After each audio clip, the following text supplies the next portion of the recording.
Comment tu prononces ton nom de famille? Chicoli. Chicoli. Donc tu mets le che. Ouais, enfin après, voilà, mon père, lui, il disait Sicoli, mais après, Ok.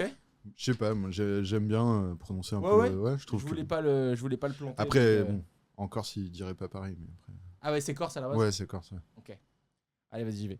Salut tout le monde, bienvenue dans un nouvel épisode du Club des Motivés. C'est parti, hein, sans introduction à rallonge. Je reçois aujourd'hui Flo Chicoli, que vous connaissez, je pense, ou pas. De toute façon, on est là pour ça, il va tout nous expliquer. Flo, bienvenue dans Merci, la Nico. cave studio Libelli. On est climé aujourd'hui, donc normalement on ne devrait pas suer à grosses gouttes, mais Ça va, on est bien. on est bien. Pour l'instant, on est au frais. On a un café, on est bien. Flo, on a décidé de faire ce podcast un peu last minute, mais c'est pas grave parce que de toute façon je ne prépare jamais rien. Donc c'est encore mieux, ça m'a forcé à pas faire mes devoirs. T'as pas lu ma revue de presse? J'ai pas lu ta revue de presse. Donc du coup, il va falloir grave que tu m'aides. Je sais plus où t'en es. J'ai suivi, après j'ai perdu, après donc t'as beaucoup de boulot ce matin, il va falloir que tu me remettes sur les rails. Ça roule, pas de problème. Voilà, donc du coup, si tu m'as dit que tu avais un peu écouté le pod, on aime bien remonter aussi loin que possible. Donc c'est à toi vraiment tu choisis le curseur où tu veux nous ramener en arrière. Ça roule. Et après, nous faire comprendre comment tu es arrivé à la restauration, ton premier resto et la suite. Voilà, c'est toujours un peu chaud de se lancer, mais normalement, une fois que la balle est lancée, après, on est bien. Bah écoute, si tu veux vraiment remonter loin, on peut remonter au collège. Allez ouais. Non, mais tu sais, les trucs un peu cons, genre la petite fiche qu'on te fait remplir en début d'année. Qu'est-ce que vous voulez faire plus tard? Ouais. Genre vétérinaire, avocat, tout ça. Ouais. Moi, collège, patron de bar. Déjà, ouais. Mais énorme. c'est très, très bizarre parce que je pense que c'était un côté un peu juste par rébellion, par... Tu vois, moi j'ai grandi à Lyon, dans un lycée quartier assez bourge. Je savais pas, ok. Moi aussi. Ah oui? Ouais. Ah, génial. Ok. Bah tu vois, j'habitais à Foch. Tu vois, Ok, genre, très bien. cœur de la matrice de Lyon, du côté très lyonnais. Ok. Et bon, voilà, moi je me sentais un peu en décalage là-bas. Enfin, après, voilà, il n'y a pas de souci, mais je crois qu'un peu pour faire le rebelle de mon lycée, je m'étais patron de bar, tu vois, j'avais les cheveux rouges. Ah ouais, j'étais un peu en dedans. mode. J'étais un peu. Voilà. Mais en même temps, voilà, je me disais pourquoi pas, j'aimais bien ce truc-là et tout ça. Et puis en même temps, j'ai jamais foutu les pieds dans un bar. C'est ça qui était très bizarre, mais bon, voilà. Ok. Et C'était ta comme famille, ça. c'était dans le biz ou pas? Ou un truc comme ça? Pas du tout, Non, pas ça du avait tout. rien à voir, ok. Ma mère était conseillère conjugale et familiale au planning familial. Tu vois, Ok, genre, donc pas- t'avais un problème de contraception, t'allais la voir. Quoi. Ok. Et mon père était communicant, il travaillait pour EDF. D'accord, ok. Il était DIRCOM d'EDF Lyon, du Ok. service de Lyon. D'accord, ok. Voilà. D'accord, oui, donc pas de Donc, rapport avec le bar, non, aucun. C'était vraiment je ton sais truc, quoi. vraiment pas d'où ça m'est sorti. Parce que je te dis, j'ai jamais foutu les pieds dans un bar. Je pense que c'était vraiment plus une posture. Quoi. Oui.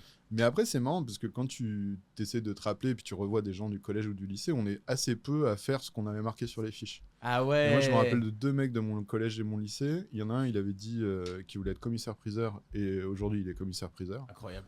Et un autre, il voulait être océanographe. Bon, il est pêcheur, c'est parce que Ouais, c'est ça pareil. va, il est dans son élément, quoi. Tu vois, on parle. Commissaire-priseur, comment tu vas sortir ça au collège? Bah, je sais pas, c'est niche je de sais ouf, pas quand du même. tout. Ouais, c'est vrai que ça fait un peu niche. Mais du bon. coup, quand t'as mis patron de bar, du coup, t'étais dans une posture un peu comme tu disais, c'est peut-être un peu de la rébellion et tout. Ouais, mais après, je- tu t'y es tenu, du coup, Ah c'est oui, devenu je l'ai suivi. C'est-à-dire Ok. qu'après, je finis mon collège, je finis mon lycée. Mes parents me disent qu'est-ce que tu veux faire comme études. Bon, déjà, je savais pas trop, mais Ouais. j'avais toujours cette idée en tête. Ok. Et du coup, je pars faire un IUT GEA, gestion des entreprises et administration, parce que mes parents m'ont dit, ok, tu vas avoir un bar, bah, c'est une entreprise, apprends à gérer une entreprise. Nice. Ils ont gardé la tête froide, du coup, ils sont pas rentrés en clash Ouais, avec non, toi, genre non, c'est non, n'importe pas du quoi, tout. ça n'a Ouais, pas de ouais. sens. Non, ils ont été plutôt cool. Bah, après, j'ai eu des parents très accompagnants, très aimants. Donc, Trop bien. eux, ils m'ont accompagné là-dedans. Après, j'ai arrêté au bout de 6 mois parce que ça m'a trop saoulé. Quoi, c'est trop technique, C'était trop, genre les cours de compta. Puis tu sais, c'est une espèce de mini-école de commerce dans laquelle moi, je me suis pas du tout retrouvé. C'est tous Ouais. les frustrés un peu de l'école de commerce. Les mecs qui ont pas réussi à faire de prépa ou les bonnes prépas ou les trucs et tout. Ouais. Enfin, moi, j'ai ressenti ça. Ouais. Il Non, il y a pas de plein jugement. gens C'est très, ton très ressenti sympas de qui font l'époque. l'IUT-GEA.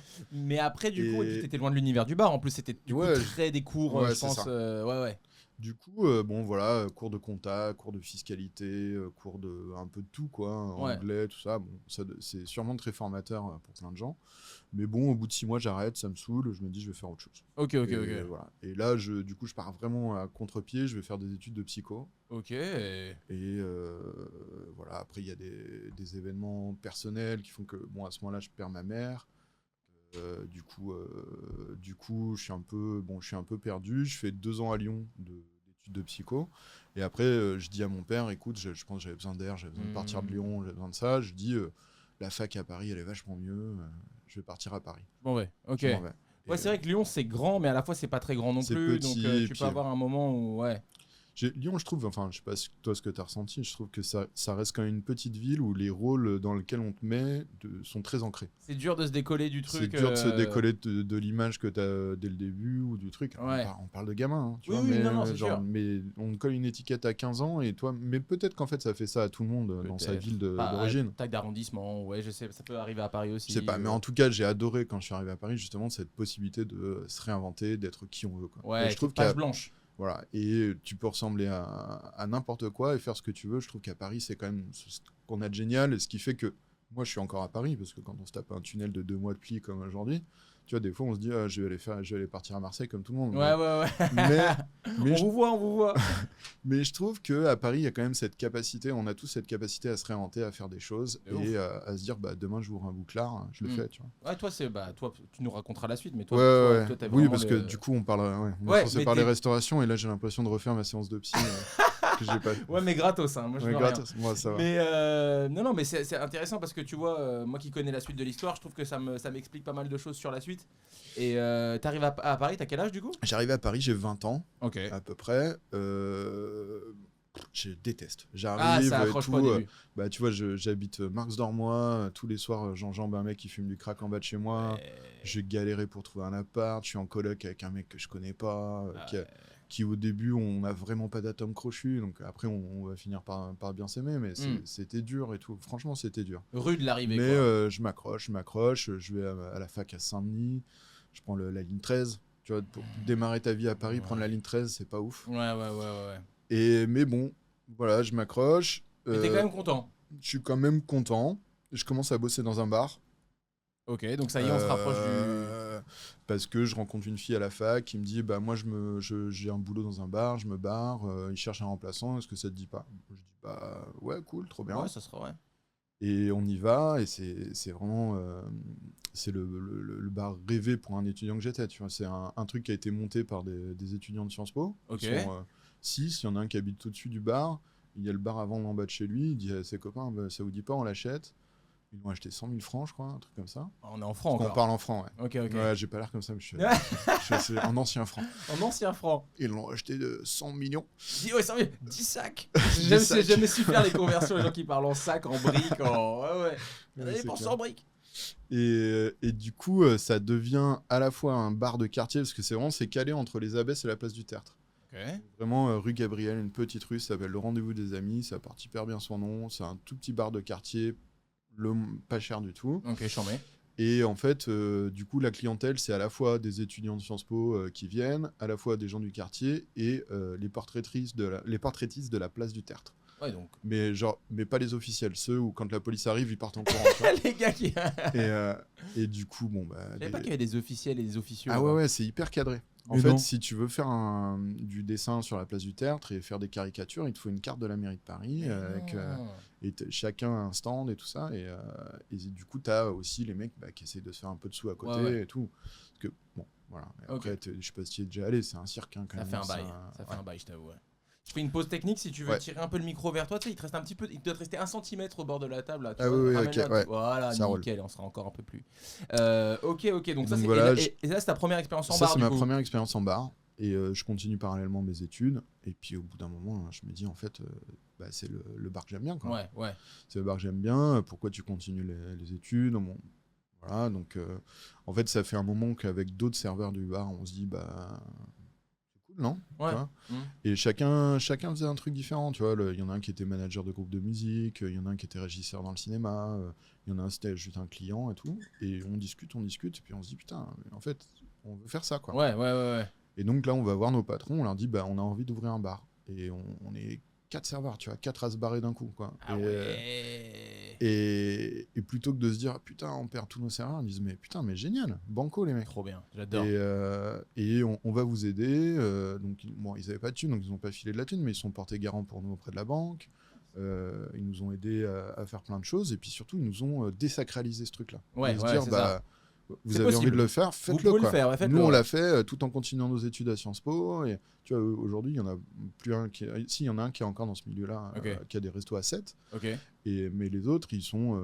tu vois, il y en a 2 qui sont profs à la fac, une qui est journaliste. Enfin, tu vois, ils ont tous... Mais ils avaient ce truc-là, ils l'ont gardé 10 ans, 15 ans, je crois. Ah ouais, quand même.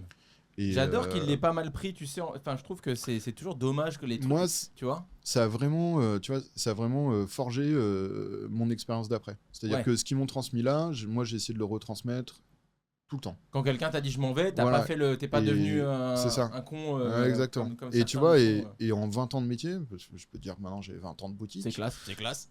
J'ai dû voir, je sais pas, 250 salariés, 300, j'en sais rien, je sais même plus. Peut-être même plus. Et à chaque fois qu'un mec m'a dit je pars parce que j'ai un projet perso, je lui ai toujours dit bah vas-y fonce. Enfin, tu vois, je préfère tu t'en ailles et que tu vives ta vie et que tu aies un truc plutôt que de te garder et que tu sois pas content d'être là. Donc, grave. C'est tellement la bonne posture. Mais tu sais qu'il y a des gens qui ont peur de venir démissionner ou juste de dire qu'ils s'en vont et tout. Ils le font, ils sont inquiets, quoi, tu vois. Bien sûr, mais c'est souvent aussi parce que ils ont bon fond. Ils se disent putain, merde, je vais le mettre dans la merde et tout. Enfin, c'est pas forcément. Et de ce que j'ai entendu, des fois, t'as vraiment des gens, tu sais, qui flippent, quoi. Ils sont cool. Et le jour où tu leur dis que tu démissionnes, après, ils deviennent vraiment insupportables. Machin, et tu vois, donc c'est chambé d'entendre que toi, t'es tombé sur des gens comme ça qui étaient plus dans le truc. Ok, je perds 4 serveurs, mais vas-y, on le fait, quoi. Ouais, je vous aide. Alors du coup, ça c'est 2006, tu vois. Genre 2006, on ouvre un tout petit rad, ça s'appelle les Caves Populaires rue des Dames, angle Nolay rue des Dames. On peut ralentir sur ce moment-là. Ouais, donc, bien du coup, sûr. C'est quoi, la partie recherche de fonds, tout ça, comment ça se passe tout ce moment-là? À la base, nous on était très 18e, tu vois. Moi, depuis que j'étais arrivé à Paris, j'avais jamais vécu ailleurs que dans le 18e, donc on cherchait 18e. Genre, on se disait Jules Geoffrin, tu vois. Jules Geoffrin, il y a rien, ça peut être cool et tout. Allez. Et puis en fait, on visite ce truc-là rue des Dames. Avec des agents ou c'est près de Place de Clichy. On fait un peu de tout. Tu vois. Ok, ouais. À l'époque, il n'y avait pas le Bon Coin, mais. Bouche à oreille, agent immobilier. Je crois que même sur eBay, tu trouvais des annonces et tout. Ah ouais. Et t'avais vraiment un peu de tout. Et du coup, pas trop agent. Je sais pas, on n'a jamais trop fonctionné avec des agents, mais voilà. C'est mieux. Et du coup, on débarque dans ce truc-là, le lieu est trop beau, c'est genre tout en mosaïque rouge en façade, tu vois, un peu comme l'Express Bar dans le 11e, je sais pas si tu vois, qui est devenu, je sais plus quoi, ça a changé il y a pas longtemps, je me rappelle plus du nom. Rive, maintenant ça s'appelle, je crois, en face du Servant. Là. Oui, je le vois tout à fait en tout cas. Et donc, tu vois, la même façade, des grappes de raisin en haut qui découlent et tout, à l'intérieur trop bien, une espèce de bar trop chelou qui fait une partie en étain, une partie en bois, qui coupe la salle en deux. Wow. Et tout de suite, on s'imagine dedans, et puis on se dit, bah voilà, on peut le faire, quoi. C'est suffisamment petit. Il y a une petite cuisine, mais à l'époque, rien à faire de Vous manger. n'étiez pas sur la bouffe, quoi. Ah, on était sur la picole le moins cher possible. Voilà, quoi. En gros, et puis... Il y a une licence ? Il y a une licence 4. Ah ouais. C'est le repère des travestis de la rue des Dames. Il y en a encore, un petit peu, à cette époque-là. Et en face, il y avait un magasin en fait, où tous les travestis venaient se fournir en robes, chaussures à talons taille 48. Et du coup, en fait, il y avait ce vrai truc à ce moment-là. Et les Batignolles n'étaient pas encore remontés jusqu'à ce bout de la rue des Dames. Du coup, très populaire. Donc vraiment, tu vois, ça s'est axé là-dessus. Et puis en fait, c'était vraiment axé sur ce qu'on aimait nous, quoi. C'est-à-dire qu'on était étudiants, on n'avait pas un flèche. Et ce qu'on aimait, c'était avoir une bière à 2 €. Donc on démarre bière à 2 €, vin à 2 €.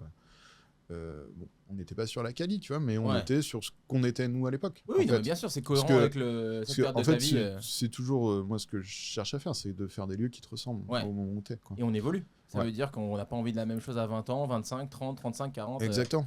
Et du coup, donc toute la partie donc là, vous financière, vous kiffez. Comment ça se passe? Alors du coup, 150 000 €. 150K, ok. Ok, le mec nous dit, ouais, moi, ça s'appelait le Café Liberty avec un Y. Pour faire brancher, nous avait dit le mec. Ah, j'adore. C'était génial. Et donc, on tâte un peu le terrain des banques, de nos patrons. Ils nous disent, bah, faudrait que vous ayez un tiers d'apport. Un tiers d'apport. Un tiers d'apport, on regarde nos portefeuilles, on a 1 € chacun. Tu vois. J'adore. Il fallait trouver 50 000. On était 5 ou 6, je sais plus. Bon, il y a eu des histoires un peu compliquées déjà à l'époque, mais bon, qui se sont passées. Nombreux, du coup. On est déjà 5-6 dans l'affaire. Bon, je la fais courte parce que c'est un peu... Et du coup, on fait, bon, bah, chacun, on va voir notre banque. On leur dit, moi, je dois acheter une voiture. Ouais, je dois refaire la peinture chez moi. Oh. Ouais, je dois refaire le parquet, j'en sais rien. Ouais. Et on emprunte chacun 10 000. Vous arrivez chacun à sortir 10 000. Donc on a 10 000 chacun, et là on fait un truc qui est interdit, mais en France on a la chance d'avoir le secret bancaire. On va avoir une autre banque, on leur dit, on a 50 000 d'apport, vous nous prêtez 100 000. Et ça marchait comme ça. Ah, c'est beau. Ça marchait comme ça. Il y a prescription maintenant en plus. Oui, il y a prescription. Et puis, tu vois, notre partenaire bancaire de l'époque, il était très content de nous avoir suivis. Quoi, ouais, parce bien que sûr. Derrière, ça marche et tout va bien. Incroyable. Et voilà, donc on arrive à avoir nos 150 000 pour le fond. Okay. Après, il fallait financer un peu de travaux. Bon, et après, aujourd'hui, on les décrit beaucoup, mais ils nous ont quand même aidé à l'époque. On fait un petit crédit brasseur, tu vois. Genre. Heineken, un mec très sympa, Fabien Vétro, qui travaillait à l'époque chez Rouquette. Enfin, à l'époque, ça s'appelait pas Rouquette, ils ont changé 12 fois de nom. Je sais plus comment ça s'appelle. Mais un mec très sympa qui a cru en nous et tout, qui était aussi le fournisseur à l'époque du bar de Montmartre. Donc, du coup, il nous connaissait et tout ça. Ouais. Et du coup, il nous suit, il nous prête le reste pour faire les travaux. Enfin, tu vois, une lichette. Donc, ça se passe comment? Tu dis, bah, moi, je me fournirai en Heineken, par exemple. Et même pas. Ah, ok. Oui, enfin, même pas de contrat. On n'a pas fait de contrat. C'est un peu plus flex. C'est une poignée de main. Ouais, voilà, c'est une poignée de main. On s'est pas engagé sur des quantités. Enfin, voilà. J'avoue, je connais pas du tout ce mécanisme-là. Donc, Et c'est un truc qui se faisait beaucoup dans les années 90, 2000, de savoir quand tu n'arrivais pas à avoir les sous à la banque, c'est ton brasseur qui te le prêtait. Et en échange, tu faisais un contrat d'engagement sur des quantités. Ok. C'est ça qui était un peu décrié. Parce que des fois, ils te tenaient, ils disaient, attends, t'avais promis que tu vendais 800 hectos de bière, t'en as vendu que 500. Donc tu me les dois, les 300. Tu vois, c'est là où des fois la marge elle était un peu floue. Mais parce que comme dans tous les milieux, t'as des mecs qui sont carrés et d'autres qui essaient de profiter. Donc, et tu rembourses comment du coup? Tu rembourses comme un crédit. Comme un crédit. Ok. Donc comme un crédit, t'as un échéancier. Ils n'ont pas le droit de faire les mêmes mensualités qu'une banque, donc ils s'engagent pas sur 7 ans en général, mais sur 5 ans. Ok. Et voilà. Je te dis ça, hein, c'était en 2006. Hein. Non, intéressant. Je sais. Si, ça existe encore. Après, je sais pas si ça fonctionne encore pareil. Ouais. Je sais pas si. Voilà. Mais donc ça plus ça, vous arrivez à avoir vos thunes. On arrive à avoir nos thunes et au bout de 3 mois, on est débordé. Ça cartonne. Trop bien. Le bar blindé tout le temps. T'es plus à l'école là? Je suis plus à l'école. J'ai arrêté. Je l'ai pas dit à mon père. Il me demande toujours, ouais, alors les études. Je dis, ouais, ça va. Ah ouais, tu fais ça. Et un jour, il monte à Paris et tout, pour me voir et tout, et je l'emmène. Je l'emmène au bar et tout, je lui dis rien et tout. Et je lui dis, bah écoute, voilà, c'est mon bar et tout. Alors j'ai bien choisi un jour où c'était blindé. Blindé, pour qu'il soit bien rassuré. Ouais, pour qu'il soit bien rassuré. Bon, alors après, ce qui était un peu à l'époque le défaut, c'est que c'était encore fumeur. Oh. Donc tu rentres dedans en nuage de fumée. Enfin, moi j'ai vraiment connu le bar, tu vois, où genre tu rentrais dedans, tu voyais rien, quoi. Waouh. Et... Ah ouais, le bar, quoi. Mais bon, voilà, c'était signe au moins que ça marchait, quoi. Il a dit quoi, du coup? Bah, il me dit qu'il s'en doutait. Ah. Et que voilà, qu'il était content. Il était content, il y a pas de problème. Ouais. Je sais pas pourquoi je lui dis pas, tu vois. Ouais. C'est des trucs, parce que je pense qu'il l'aurait accepté, tu vois. Oui, il n'y aurait pas eu de souci. Bon, incroyable. Et du coup, il y a des petites histoires dans ce bar, vu le quartier, vu l'époque, vu tout ça, où ça va, c'est bonne ambiance. Non, franchement, ça va, c'est bonne ambiance. Ouais. Il y a eu plus d'histoires à Montmartre qu'après, ouais. Okay. Non, franchement, c'est tranquille, quoi. Donc, ils faisaient des histoires d'alcool, comme dans tous les lieux où il y a de l'alcool. Vous ouvriez genre quelle heure? C'était quoi l'amplitude? 8h, 2h du matin. Ouais, ça a toujours été, moi, ce que j'ai toujours aimé faire, c'est de faire des lieux qui sont ouverts toute la journée et qui peuvent recevoir tout le quartier. C'est intéressant. Et avec vraiment tu vois, une continuité, quoi. Donc, tu avais une clientèle du café du wow. Café du matin, 1 € le café, salle, bar, partout. Mais voilà, c'était vraiment notre credo, quoi. C'était le moins cher possible, voilà. On s'appelait les caves populaires, on voulait que ce soit populaire dans les deux sens. Ouais. Vraiment le côté populaire, tout le monde peut venir. Voilà. Et le côté populaire, tout le monde t'aime. Voilà. Double popularité, enfin dans les deux sens, quoi. Ouais, je capte. Et même si vous êtes pas agressif, mais même s'il y a une volonté que tout le monde puisse venir, donc pas trop cher et tout, vous tenez sur vos deux jambes ou... Ouais, franchement. Parce qu'il y a du volume, quoi. Tu vois, on pensait pas du tout se payer tout de suite. On s'était tous mis au chômage en se disant machin. Au bout de 3 mois, on peut tous se payer. Et au bout de 3 mois, surtout, en fait, on tourne un peu en rond. Et du coup, il y a le brasseur, le mec qui nous avait prêté de l'argent. Il nous dit, mais attendez les gars, moi j'ai un truc à Buzenval. Buzenval, j'avais jamais entendu parler de cette station de métro. Ouais. Ça fait 150 mètres carrés. Le mec, il est à la rue, il nous doit un peu d'argent. Il veut vendre. Est-ce que vous voulez pas racheter ? Et ça fait 3 mois. Et du coup, on dit, bon, bah, on va voir et tout, en se disant, mais qu'est-ce qu'on va aller faire là-bas ? Ouais. Et en fait, tout de suite, on flash le lieu hyper grand, 150 mètres carrés. Ça faisait un moment qu'on avait envie de faire des choses. Donc, on rembarque 2 potes et du coup, on monte ce nouveau lieu qui s'appelait les Pères Populaires. Ok. Et ce que j'aime beaucoup, c'est que, alors aujourd'hui, moi, je suis plus associé dans ces lieux-là, mais tous ces lieux fonctionnent encore. Oui, c'est ce que j'allais dire, les Pères Populaires. Les Pères Populaires, c'est mon associé Greg de l'époque. Les Caves Populaires, c'est mon associé Joseph de l'époque. Ils le tiennent. Et c'est des lieux tu vois, qui ont presque 20 ans. Ouais, j'allais dire, des vieilles maisons, du coup, quoi. Ouais, carrément. Incroyable. Donc, du coup, c'est lui qui vous met le pied à l'étrier pour la deuxième affaire. C'est lui qui nous met complètement le pied à l'étrier pour la deuxième affaire. Et du coup, pareil, quoi. Même effet boule de neige, les copains. Mais c'était vraiment. Moi, ma carrière elle est en plusieurs étapes. Et cette époque, c'était vraiment. Les copains, la dynamique de copains, le groupe qui te porte, tu vois, ou genre c'était fluide, c'était complètement fluide, c'est des trucs que tu n'aurais jamais fait tout seul.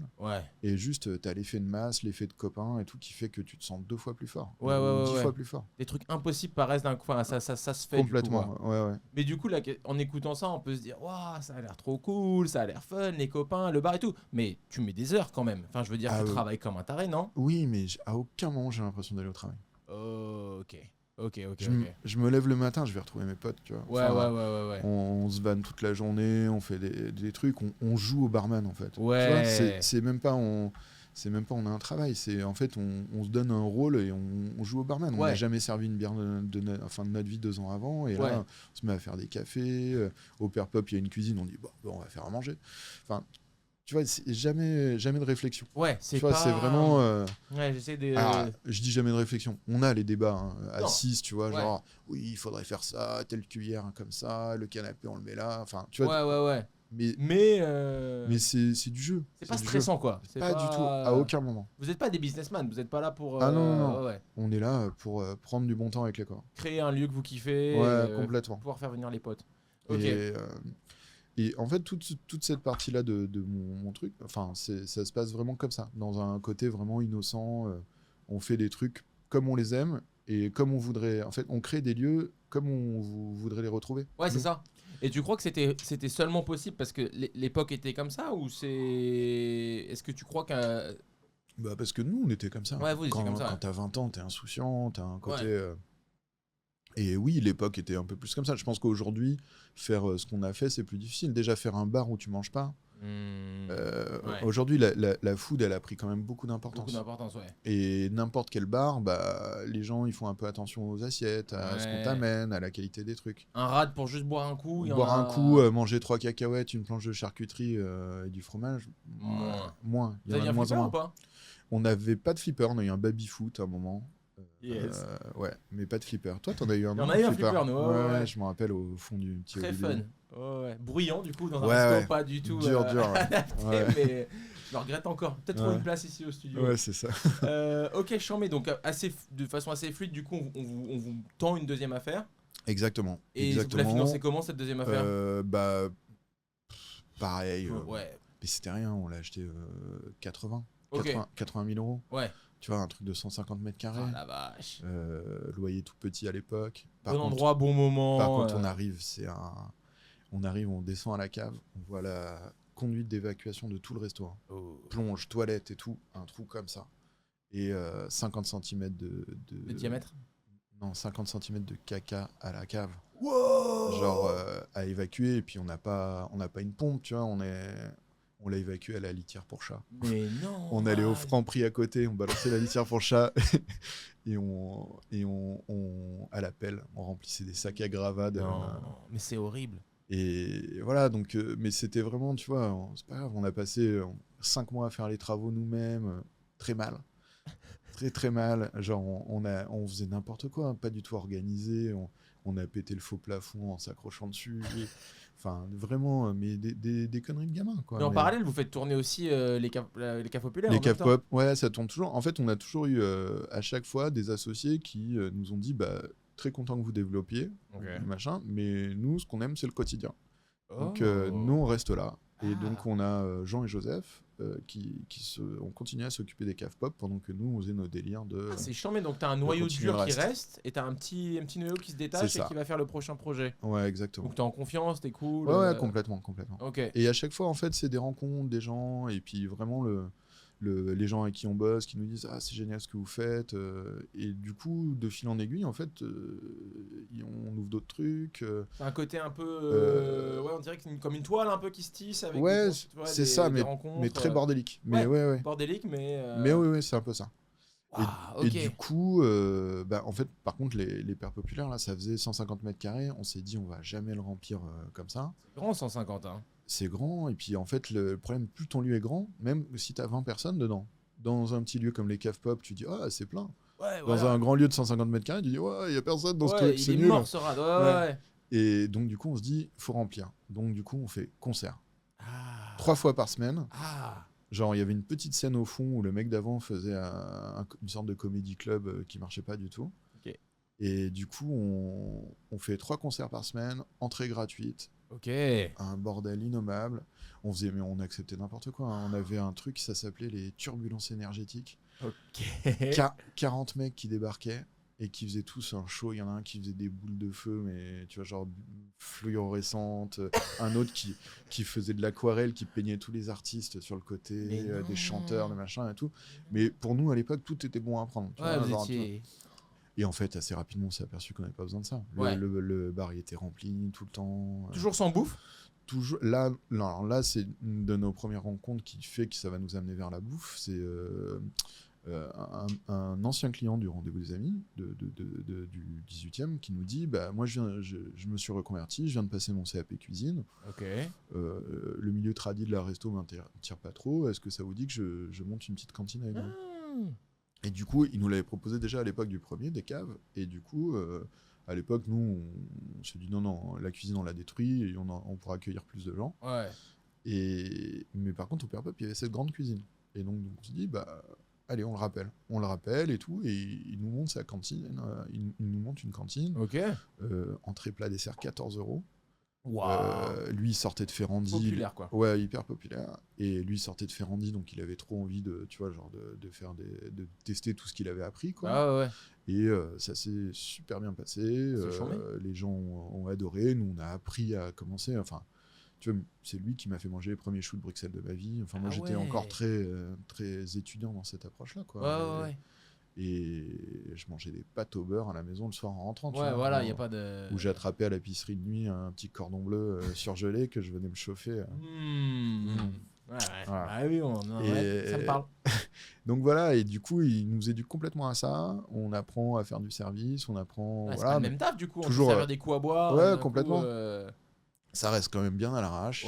Mais c'est cool, c'est notre premier truc. C'est à l'arrache parce que toi t'as le behind the scene, donc tu dis on était à l'arrache, mais du côté client, enfin, je veux dire, c'est perçu comment, c'est tu vois. Je crois que ça va. Je crois que ça va parce qu'on est dans un quartier quand même aussi encore populaire, voilà, où il y a pas où les gens s'en foutent du code du restaurant, et puis on compense par une énergie positive. On est hyper sympa. Et puis 14 balles aussi. Puis 14 balles, voilà. Tout le monde se détend quoi. 14 balles entrée plat dessert. Bon après voilà, avec l'inflation, on est en 2007. 14 balles, c'était pas les 14 euros je comprends. Donc on serait sur l'équivalent d'un 20 balles. Je pense. Qui reste hyper honnête. Ce qui reste hyper honnête. Carrément. Et donc du coup c'est là qu'on commence un petit peu à faire des trucs à manger. Il y a cette partie concert aussi qui prend de la place. Du coup à un moment, on arrête les concerts parce que problème avec les voisins. J'avoue. Gestion un peu de trucs. Et à peu près au moment où on arrête les concerts des Pères Pop, il y a quelqu'un qui vient nous voir et nous dit mais on a une petite salle de concert, on a un souci, est-ce que ça vous dirait de la reprendre en gérance? Et tu vois, on a mis à peu près 30 secondes à se dire oui quoi. Et du coup on se retrouve avec un truc de 250 mètres carrés, 300 mètres carrés, plein cœur d'Oberkampf. Je sais pas si t'en as entendu parler, ça s'appelle l'International. Du coup on se dit même modèle, le moins cher possible, entrée gratuite pour les concerts. Donc du coup 7 jours sur 7, 3 concerts tous les soirs, entrée gratuite. Et voilà, on avait mon associé Raman, passionné de musique depuis des années. C'est lui qui faisait déjà la prog, des concerts au Pop. Là, il se lance à fond dans un vrai métier qu'est la prog, quoi. Ouais, bien, full time. Il faut trouver du monde. Et puis l'époque, c'était comment on faisait pour savoir pour remplir une salle sur des petits groupes en développement. On allait sur MySpace, on regardait combien ils avaient d'amis sur MySpace. Quand ils postaient un truc, combien il y avait de retours d'amis, tout ça, et se dire, lui, il a plein d'amis, il va nous remplir un mardi soir, tu vois, parce que remplir un vendredi, un samedi, c'est facile. Pas de souci, il te reste 5 jours derrière. De remplir 3 concerts un mardi soir, et c'était autre chose. Donc vraiment un travail de ouf. Franchement, Raman, il a été vraiment hyper balèze là-dessus, parce que rapidement, la salle de concert blindée tous les soirs, on devient un lieu de référence pour tous les groupes en émergence. Il y a plein de groupes aujourd'hui qui cartonnent, qui ont commencé chez nous. Ça devient un peu une petite rampe de lancement, il faut y passer, quoi. Complètement. Ah la vache. Complètement, et on ressent pas mal de jalousie des grosses salles, parce qu'on a les mêmes groupes en entrée gratuite, alors qu'eux, ils les ont en entrée payante. Tu vois, il y a une vraie émulation. Et vous faites vos ronds sur les consos Ouais, on essaye. Ouais. On essaye, mais en fait, on n'en fait pas. Ah ouais, parce que si tu veux être à la fois entrée gratuite, pas trop cher sur les consos. Et on avait complètement sous-estimé l'impact du coût de la musique. C'est-à-dire que le cachet pour les concerts, c'est un petit cachet pour les artistes, de la sécu, la sécu, des ingé-sons. Ouais. Toi, tu fais tout seul, mais... Ouais, c'est très... mais du coup, des ingé-sons et des barman en bas dans la salle, des barman en haut pour le truc, des mecs à l'entrée, des vides à l'entrée, tout ça. Donc, à chaque fois, on se dit, c'est bon, on va mettre la pinte à 50 centimes de plus, ça va passer. Ouais. Mais tu grattes un peu à droite à gauche. Et... Voilà. Donc, bon an, mal an, voilà, on garde ce lieu 3 ans. Il y a énormément de groupes qui passent dedans. Je pense qu'on a été très utile à la scène. Et puis, le stop, c'est quand Raman, mon associé, nous dit, moi, j'y arrive plus, c'est trop de pression et tout. Ouais. Et donc là, on le met en gérance. Il n'y a que lui qui pouvait, entre guillemets... voilà. Et donc, depuis cette année, c'est une salle qui existe encore, qui tourne encore bien, mais qui est en gérance, qu'on a mis en gérance. Ok. Et du coup, attends, donc là, on arrive quand même sur 3 projets. Ça commence à devenir... 3 projets en 2 ans. Ouais. En 2 Oh la vache. Ouais, en 2 ans. Ah, vous aviez la dalle. Et l'énergie. Ouais, mais du coup, là, il faut se structurer un peu toute la partie. On n'est pas obligé de rentrer dans les détails, mais toute la partie légale, financière, etc. Bien sûr. Vous apprenez aussi sur le tas. Alors ça, en fait, on a eu cet accompagnement de la part de nos premiers patrons qui nous ont vachement aidés à ce moment-là. Donc à ce moment-là, ils montent une structure qu'ils appellent les comptoirs amicaux, où c'est une association où tu as 2 de mes associés là-dedans qui sont hyper forts en compta, gestion, juriste. Ça, et moi, ce que je trouve hyper visionnaire et que je referais aujourd'hui si j'avais le temps, l'énergie, c'est ils prennent un comptable en interne. Comptable en interne, et on fait juste signer les bilans par un expert comptable, mais en gros, toute la gestion au quotidien, on a un petit bureau. Les factures, les machins. Voilà, et du coup, comme on a besoin d'un bureau pour la prog, un bureau pour la com, un comptable, un truc, au final, assez rapidement, en fait, le bureau, il est occupé, tu vois. Ils sont où vos bureaux? C'est à côté de la salle de concert, donc Jean-Pierre Timbaud, c'est rue Vaucouleurs, c'est une petite rue, voilà. Et là, tu as toute la partie admin qui tourne. Toute la partie admin qui tourne. À l'époque, en plus, rien n'était digitalisé, donc il fallait garder toutes tes archives, tes trucs, les classer, tout ça. Ah ouais. 2 ans, c'est beau quand même, de 0 à ça en 2 ans. Ouais, carrément. Mais du coup, on structure un peu comme ça, bon an, mal an. Voilà. Entre-temps, on monte d'autres bars aussi avec des copains, des anciens serveurs. On monte un resto avec le chef qui avait fait les Perpop.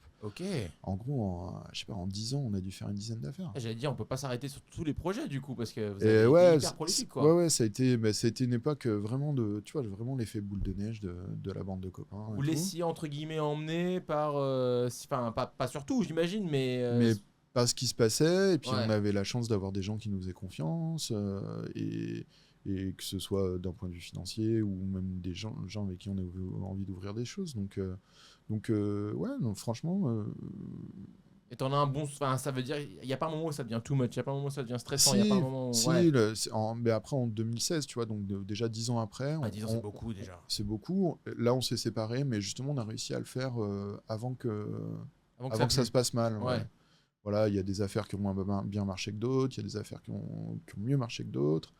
Et puis on arrive à un point où en fait on se retrouve à un point où il y a des gens qui disent moi j'ai envie d'arrêter, du coup ils voulaient vendre leur part, donc il faut sortir de l'argent. Bien sûr. Comment on sort de l'argent, quoi. Bien sûr, donc, bien sûr. Du coup on a fait ce choix assez intelligent de ceux qui voulaient continuer, racheter les parts des autres et garder leurs affaires. Donc du coup c'est là que mon associé des Cave Pop a gardé les Cave Pop, mon associé des Père Pop a gardé les Père Pop. L'international du coup c'était en gérance, c'est toujours un peu en gérance. Voilà, et puis entre temps quand même peut-être revenir sur cette partie parce que celle qui nous ouvre vraiment à la restauration, c'est pareil, c'est une rencontre avec Jean-Charles et Audrey au passage. Donc au passage, en fait, en gros, c'est Jean-Charles et Audrey qui étaient des amis de Raman à la base, qui nous disent, en gros, nous on adore le vin, on a envie d'ouvrir un lieu. Elle travaillait, elle était sommelière au Spring à l'époque, et Jean-Charles, il était caviste chez Ediard, un truc assez chic de la Madeleine et tout. Et ils nous disent on aimerait bien ouvrir une affaire. Et moi, parallèlement, des fois j'allais boire des coups dans ce lieu qui s'appelait Au Passage, qui était tenu par un monsieur qui s'appelait Claude Hirsch, qui est une 60aine d'années, un ancien du cinéma, du coup un repère d'intermittent. Tu vois, t'es déjà allé Au Passage, c'est vraiment bien sûr, je vois tout à fait. Un tout petit passage et tout, et tu rentrais dans ce truc-là, il y avait 50 mecs au comptoir, un peu gueulards comme ça, et des vieux chefs-op, des vieux chefs-op et tout, et tu disais mais cet endroit est magique, et comment ça se fait que les gens y aillent, tu vois. Comment toi t'avais trouvé à l'époque? C'était des copains qui m'avaient amené là. Genre il y avait un pote d'un pote qui habitait dans l'immeuble, et on était allé boire un coup une fois là-bas, quoi. Et à force d'y aller, le mec me dit un jour, tu sais, moi j'en ai marre et tout, je suis fatigué et tout, est-ce que tu veux pas racheter? C'était un bar pur? Il faisait à manger ou... Il faisait à manger, à base de bavettes échalotes accompagnées de riz et de frites. Et ça me parle, ça me parle. Ouais. Non, ouais. Non, c'était pas ouf là. Une cantine, quoi. Mais mais il faisait que le soir. Que le soir, le soir. Ouais. Et il me dit ouais, est-ce que tu veux pas racheter? Moi je suis fatigué. Et lui il habitait en face des Père Pop, donc il me disait je sais que vous avez un truc, est-ce que ça vous dit et tout. Et pile à ce moment-là, il y a Jean-Charles et Audrey qui nous disent qu'on cherche un truc. Et je leur dis, venez voir ça avec moi, si ça vous plaît, on le fait. Et du coup, c'est vrai que Jean-Charles et Audrey, c'est notre vraie première rencontre avec le vin, parce que nous, avant, on sélectionnait les vins de manière très simple, pas cher. Et du coup, eux, ils nous ont amené ça, nous faire déjà commencer à nous expliquer ce qu'étaient des vins de vignerons, ce qu'étaient des... Voilà, il n'y avait pas encore cette grosse notion de nature, mais après, il y avait en tout cas du bienfait et du vin bien fait. Et au début, on ne voulait pas faire de restauration parce qu'on se disait c'est trop compliqué, puis c'est un lieu machin. Et du coup, on s'était dit avec Jean-Charles, c'était lui et moi, on bosse là-bas. Avec Audrey, à l'époque, elle était encore au Spring, donc elle était censée rester au Spring. Et on se dit, on va faire on va bricoler des trucs. On s'est acheté une plancha, on s'est dit, quand les gens ont faim, on sort un rhum steak du tiroir, on le cuit sur la plancha. Le truc complètement idiot, quand t'as fait 2 secondes de cuisine, tu sais que c'est pas possible. Ça va être compliqué. Mais bon, on part hyper crédule là-dessus, et genre à une semaine de l'ouverture, on est encore sur cette idée-là. Et là, ça, c'est au passage V1.0, quoi. Ouais, moins V1. Moins V1, ok, ouais. Bêta.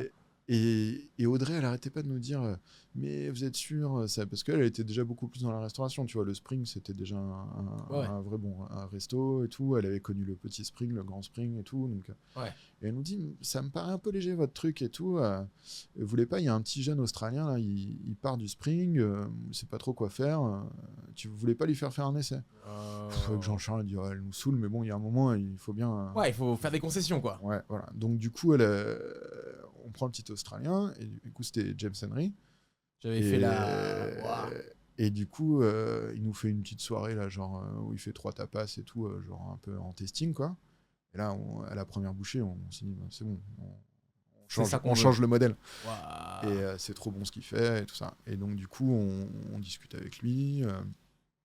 On dit on n'a pas trop de sous et tout, mais est-ce que ça dit? Donc un peu brinque-ballant, pareil toujours, mais c'est les vrais débuts de la professionnalisation et de l'intérêt pour manger, quoi. Il y Ouais. avait eu quand même les prémices avec les Père Pop, avec Thomas, tout ce qu'il nous a apporté, mais c'est là qu'on passe un cap dans l'idée de ce qu'on mange et du bien manger, de la saisonnalité des produits. Ça, c'est James qui l'apporte? Non, c'est plus l'émulation de vous C'est- 3-4 qui fait Ouais, ça. c'est l'émulation, et puis James, il amène quand même tout de suite cette exigence qu'on n'avait pas. Très carré, très intransigeant sur le produit, les cuissons, Ouais. et c'est vrai que la rigueur, quoi. Et c'est vrai il a vraiment amené ça. Et puis, énorme succès au passage. Il y avait déjà la Genre, petite cuisine qui est encore aujourd'hui, c'était ça l'espace ouais, de elle était cuisine plus petite encore. Ouais. Plus encore plus petite, petite, ok. surtout, il y avait toujours que les 2 planchas qu'on avait achetés. Hein. Waouh. Donc, matos de cuisine inexistant et tout. Et au fur et à mesure. Mais il y va quand même. Compte, quoi. Il se fait Il y prendre va par l'idée, ouais, par l'histoire. Il y va quand même. Et puis, assez rapidement, ça cartonne. Et on se retrouve dans un truc où toute la presse en parle. On voit bien qu'on a quelqu'un de très fort avec nous. Et qui, tout de suite, l'idée, c'est de l'accompagner dans son projet après, quoi. Ok. Parce qu'au passage, je veux dire pour les gens qui écoutent, je pense que tout le monde connaît maintenant, mais à l'époque, le lieu, quand même, c'était planqué, quoi. Ah bah c'est planqué. C'est-à-dire que je pense qu'il n'y a pas beaucoup de gens qui se disent on y va. Ouais, voilà. Parce que c'est dans un passage. C'est vraiment, ça porte bien son nom, quoi. Mais en même temps, moi, tout de suite, je sais pas, j'ai cette espèce d'affection pour ces lieux-là. De se dire, au passage, c'est typiquement le lieu où il y a un pote qui te tire par la main, qui te dit viens, je vais te montrer un truc, c'est improbable. Qui ne peut exister que dans des villes comme Paris, voilà, tu vois, des petites nébuleuses, des labyrinthes comme ça. Et du coup, tout de suite, moi j'ai un flash pour ce truc et je me projette vachement dedans, quoi. Dans un truc et voilà, et aujourd'hui ça fait 15 ans, je crois, en passage. C'est incroyable. Je vais essayer de leur demander de voir s'ils veulent venir. Et c'est 10 chefs différents. Mais James, c'était le premier. James, c'était le premier, ouais. Okay. C'est lui qui fait de ce lieu un restaurant. Wow. Nous, avec Jean-Charles, on était partis pour faire une buvette, tu vois. Ouais, je vois bien. Un truc où on picole un peu de rouge, on grignote un truc et tout. Et c'est lui qui transforme ça en restaurant. Et après, par contre, c'est le talent de Jean-Charles et Audrey d'avoir su... Parce que passer derrière, c'était pas évident. Et d'avoir su, tu vois... Aujourd'hui, je pense qu'il y a eu 10 chefs différents au passage. Ça marche toujours aussi bien. De tête, je crois, j'en vois 3-4, mais moi, j'ai pas été très... Ouais, je sais pas, il y a James Henry, après il y a Sean Kelly, Edward Dilling-Williams. Edward, voilà, c'est ça, ouais. Peter Orr.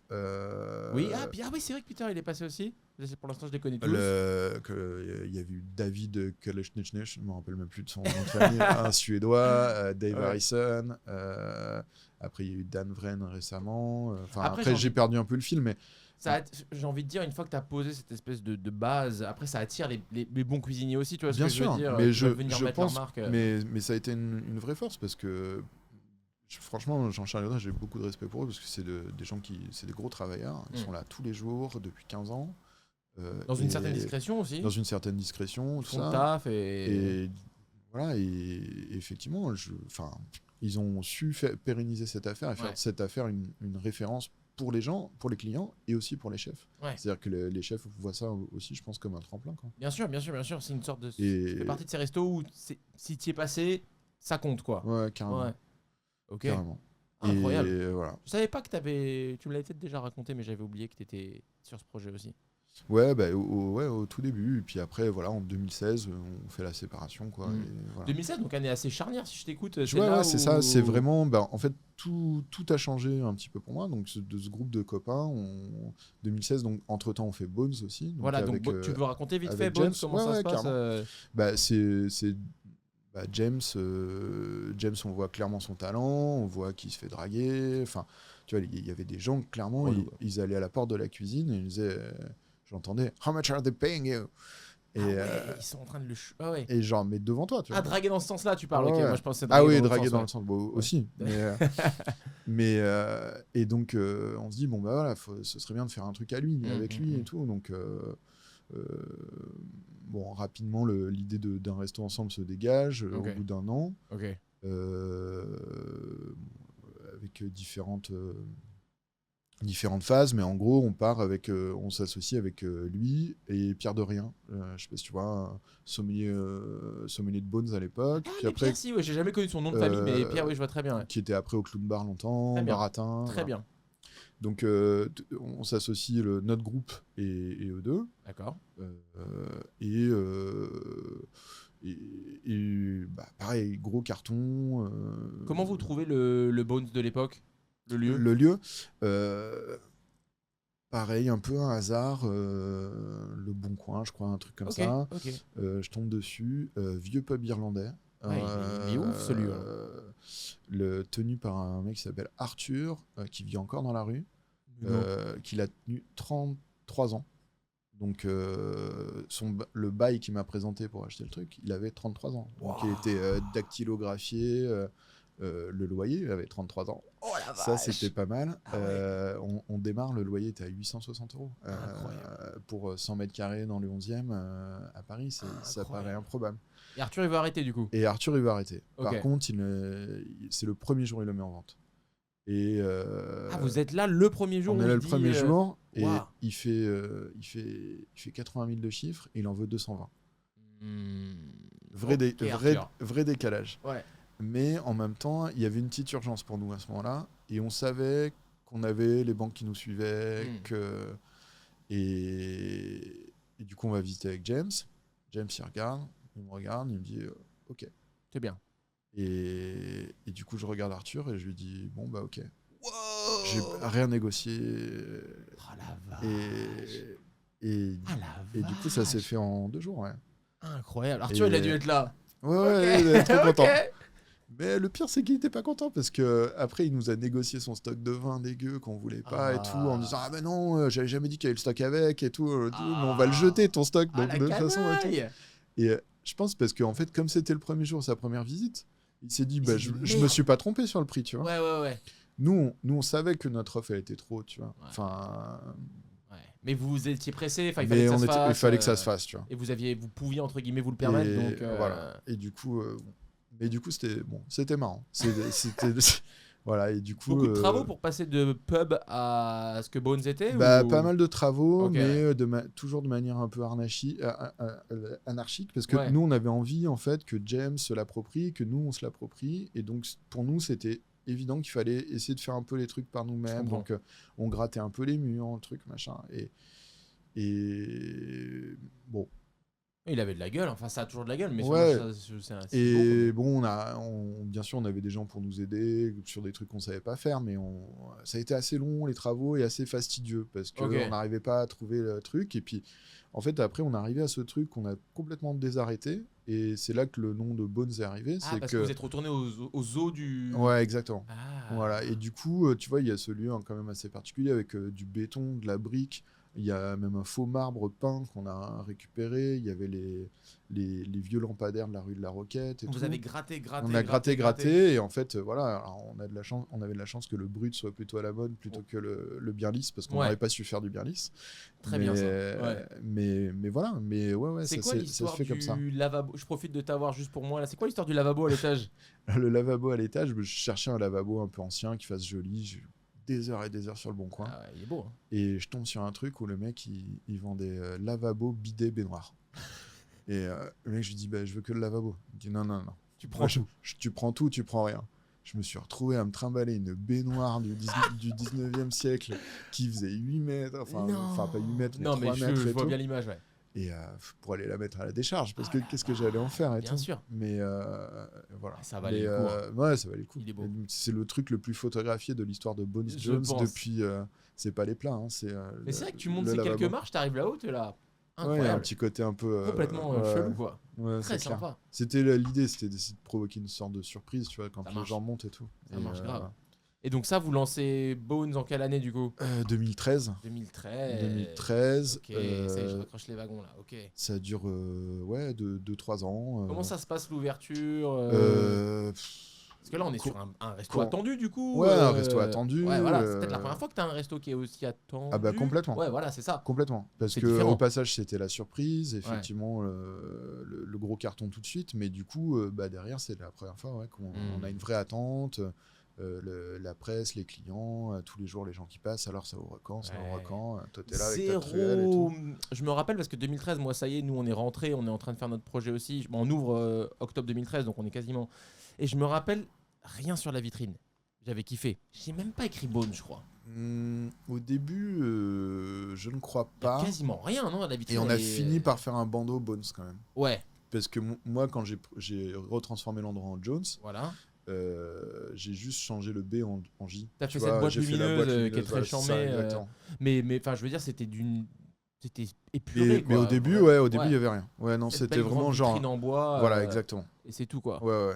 Et écoute, gros carton d'entrée, le téléphone qui sonne tout le temps. Ça, c'était il y a le téléphone. Pas ZenChef à l'époque. Non, pas du tout ZenChef. Et vraiment le truc, tu vois, genre on demande à quelqu'un de venir à 14h pour répondre au téléphone, tu vois. Ah ouais. Pour faire noter toutes les tables, le book et tout. Ça no-show déjà à l'époque ou c'est pas un... Ouais, pas mal de no-show, pas mal de trucs. Et je me rappelle, c'est Pierre souvent qui gérait ça. Et Pierre, il a son petit caractère. Et il arrivait pas à garder la poker face. Et du coup, des fois, les gens, ils annulaient et tout. Et c'était en plein été. Et ils disaient, je peux vous demander pourquoi? Et tu demandes pas pourquoi les gens les annulent. Ça se fait pas, tu vois. Et tu vois, les gens, ils étaient un peu... vous êtes en terrasse là, vous êtes en train de boire l'apéro et vous avez la flemme de venir au restaurant. Il a raison d'un côté. À mon, faut mettre les gens en face de leur connerie aussi, quoi. Oui, mais bon, non, mais je comprends. Tu sais pas si le mec, sa grand-mère est morte. Après, il peut y avoir un vrai doute. Ou si son chien s'est fait écraser par une voiture, en fait. Voilà. Et c'est le personnage, c'est vrai que je le revois dans ma tête avec sa barbe et tout, et le mec est assez... C'est important de les cadrer, et effectivement de leur expliquer que ça se fait pas, et que ce qu'ils ont très bien compris avec les billets de train ou les billets d'avion, pourquoi ils n'arrivent pas à le comprendre avec le restaurant. C'est la même en fait. Après, j'imagine qu'à l'époque, vous arriviez à... Sauf que la SNCF et Air France, c'est une grosse structure qui peut assumer. Nous, ça dépend des fois. Ouais, il y a de la cam dans les frigos, de très grosse qualité, il y a du staff. Des serveurs que tu as fait venir exprès. Bien sûr. Mais j'imagine qu'à l'époque, vous arrivez quand même à retrouver une table de 2 assez rapidement. Les gens avaient envie de manger chez vous à l'époque. Oui, non, mais il n'y a pas de problème. C'est chiant, mais... C'est chiant, mais... Non, c'est sûr. Mais c'est une logistique qu'on connaissait pas. Et tu le vis comment, du coup, d'être à la tête de ce resto Des fois, c'est un peu particulier parce que moi, comme je te disais, j'aime les lieux très populaires, ouverts à tous, ouverts le plus possible. Et il y a des moments, ce côté un peu trop branché. Des fois, je rentrais dans mon restaurant, je voyais les gens me regarder de la tête aux pieds, tu vois, genre comment il est habillé lui, quoi. Ouais. Et j'avais envie de leur dire, mais je suis chez moi en fait. Ouais, je comprends. Et du coup, c'était un peu particulier. J'ai pas toujours aimé l'ambiance qu'il pouvait y avoir à Bones. Je comprends. Le côté très. Malgré toi, il y a eu un léger décalage par rapport à ta trajectoire du départ de ces lieux très ouverts. Ouais, c'est ça. Avec une volonté. Et en tout cas, moi, quand j'ai retransformé Bones en Jones, ma vraie volonté, ça a été justement de le rouvrir. De le ramener vers un truc de plus ouvert à tous et plus. Où tout le monde se sent bienvenu, quoi. On fait un trop gros saut en avant si on parle du moment où tu as transformé Bones en Jones ou... Non, carrément. En fait, c'est ce moment où on se sépare. Donc, il faut trouver une solution. Moi, j'ai envie de continuer la restauration. D'accord. J'ai toujours eu envie un peu de faire de la cuisine, bon an, mal an. J'ai toujours beaucoup observé ce que faisaient les chefs. Avec Thomas Chevrier au Père Pop, déjà j'avais un premier aperçu un peu, je l'avais aidé de temps en temps, je l'avais remplacé quelques fois parce qu'on a monté le premier Orillon à l'époque, là on vient de le racheter, mais à l'époque du coup on avait monté l'Orillon en 2008 avec lui. D'accord. Et je l'avais un peu aidé en cuisine, donc j'ai toujours eu un regard sur la cuisine et je me dis c'est peut-être l'opportunité à ce moment-là de basculer vers ça. Vers la cuisine. Okay. Et donc du coup moi je rachète Bones. D'accord. Genre dans tout le groupe on se sépare et tout, on fait un montage financier qui chacun fait que prend un bout, chacun prend un bout, ça remet de l'argent au milieu, on se redistribue les parts, l'argent, et avec cet argent il y en a qui partent faire autre chose. J'ai un de mes meilleurs potes qui est devenu menuisier, un autre qui a ouvert un hôtel au Nicaragua. Chacun part dans sa direction. Moi, avec cet argent, je rachète Bones. Je comprends. Ok, d'accord. Ouais. Donc, James repart avec un peu d'argent, Pierre repart avec un peu d'argent, et moi, je me retrouve avec un restaurant. Ok. Et donc là, je me dis, je me lance en cuisine. Ok. Pas de formation, rien. Et là, c'est vraiment... Tu souris parce que... En regardant en arrière, toi-même, tu te dis c'est une folie. Oui, c'est une folie. Ouais. Et puis, je prends pas n'importe quel resto. Je passe derrière James, je passe derrière un resto qui cartonne. Ouais. Et je me rappelle très bien mon premier service. Genre, mon premier service, c'est un midi. J'ai 16 couverts. Sur les 16 couverts, il y a 14 journalistes gastronomiques. Ah, putain. Et tu sais, tu les connais tous, tu les reconnais. tu les entends même, tu sais, la cuisine est ouverte, tu les entends parler, tu vois. Et tu vois, c'est vrai que j'étais pas serein. Et puis, pour être très honnête, je savais pas faire grand-chose. Donc, je démarre, je fais du mimétisme. Je copie des trucs que j'ai pu voir au passage, à Bones, d'avant, et je reproduis un petit truc avec les produits du moment qu'on voyait partout, la truite de Banca, la bonite, le machin, le truc. Mais mec, hyper courageux, enfin... Bah... Ouais, quand même, hein, non, oui. Honnêtement, c'était courageux, mais je sais pas si j'en ai complètement conscience. Et puis, j'avais envie. J'avais envie. En plus, à cette époque-là, je faisais beaucoup d'admin. Tu vois, j'étais dans mon petit bureau là-bas et je m'ennuyais. On a parlé à ce moment-là et je m'en rappelle que tu m'as raconté ça. Ouais, je sais pas pourquoi, mais très vividement, je me rappelle que tu m'as dit Et du coup, là, trop d'admin, je fais que les trucs relous. Et là, je me lance. Et je me lance, et puis franchement, ça marche, j'ai des bons retours, quoi. J'ai des bons retours, j'ai des gens qui reviennent, j'ai des mauvais retours aussi, tu vois, des gens qui venaient en pensant qu'ils venaient à Bones et qui n'ont pas du tout leur menu déguste qu'ils voulaient. C'est dur de changer un lieu aussi marqué. Ouais, complètement. Et puis en fait, tu vois, et puis en plus, j'ai pas complètement changé. J'ai rien touché à la déco. J'ai rajouté un J à la place du B. Pour le fun, c'était quoi derrière le nom? C'était quoi En fait, ma première idée, c'était de dire, c'est un peu hypocrite de dire que le resto a changé alors que j'étais déjà là. Donc, il change un peu, mais pas trop. Tout à fait. Ok, je capte. Donc voilà. Et à peu près à ce moment-là, il y a David Bowie qui meurt. Et le vrai nom de David Bowie, c'est Jones. Et du coup, je cherchais un truc avec Owens, alors j'étais là, Stones, voilà. Et puis en fait, David Bowie meurt, je fais Jones. J'entends qu'il s'appelle Jones, je me dis ah ok, ça marche. Parfait. Et du coup, avec mon pote qui est devenu menuisier, je lui dis bah vas-y, construis-moi la boîte lumineuse. On colle le J. Au début, j'ai cette vraie volonté. Les 2 premiers mois de Jones, j'ouvre 8h du matin, fermé 2h. Tu retournes à tes routes, du coup. Je veux retrouver ça. Mais... Excellent. Quand tu racontais les histoires au début, j'étais là, mais oui, je me souviens que quand t'as repris, t'as fait... Très bien. Mais trop dur tout de suite. Et puis, tu vois, genre, t'as jamais fait de cuisine, tu te lances dans les coupures. C'était trop dur tout de suite. Ouais. Et j'ai eu un peu une chance à ce moment-là dans ma vie personnelle que ma compagne soit partie en Suisse pour fignoler ses études, parce qu'elle a fait une reconversion dans le bijou. D'accord. Et du coup, elle avait démarré la aide, l'école de design à Genève. D'accord. Et heureusement qu'elle n'est pas là, parce que je travaille 24 heures sur 24. T'es non-stop. Je suis non-stop au resto, je dors au resto. T'as encore du jus parce que là, t'as quand même déjà 10 ans sous la ceinture ouais, plus presque. Même. 9 ans. Ouais. Ouais, on commence en 2007. T'as déjà des heures de vol, quoi. Ouais. Et ça va. Mais ça va parce que là, j'ai envie. Enfin, j'ai vraiment envie. Et puis, en fait, j'ai eu la chance en fait, d'avoir pas mal de soutien de restaurateurs autour de moi à l'époque.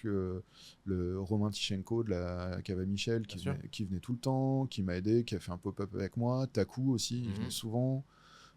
Pareil, on fait un pop-up, donc ça fait reparler du resto, tout ça. Ouais.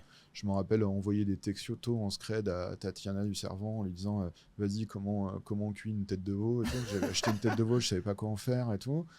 Et voilà, et donc et puis je vais beaucoup manger. Okay. Du coup, une des premières décisions au bout de 2 mois, c'est de fermer la journée, d'ouvrir que le soir. Okay. Et du coup, le midi, je vais manger. Ok.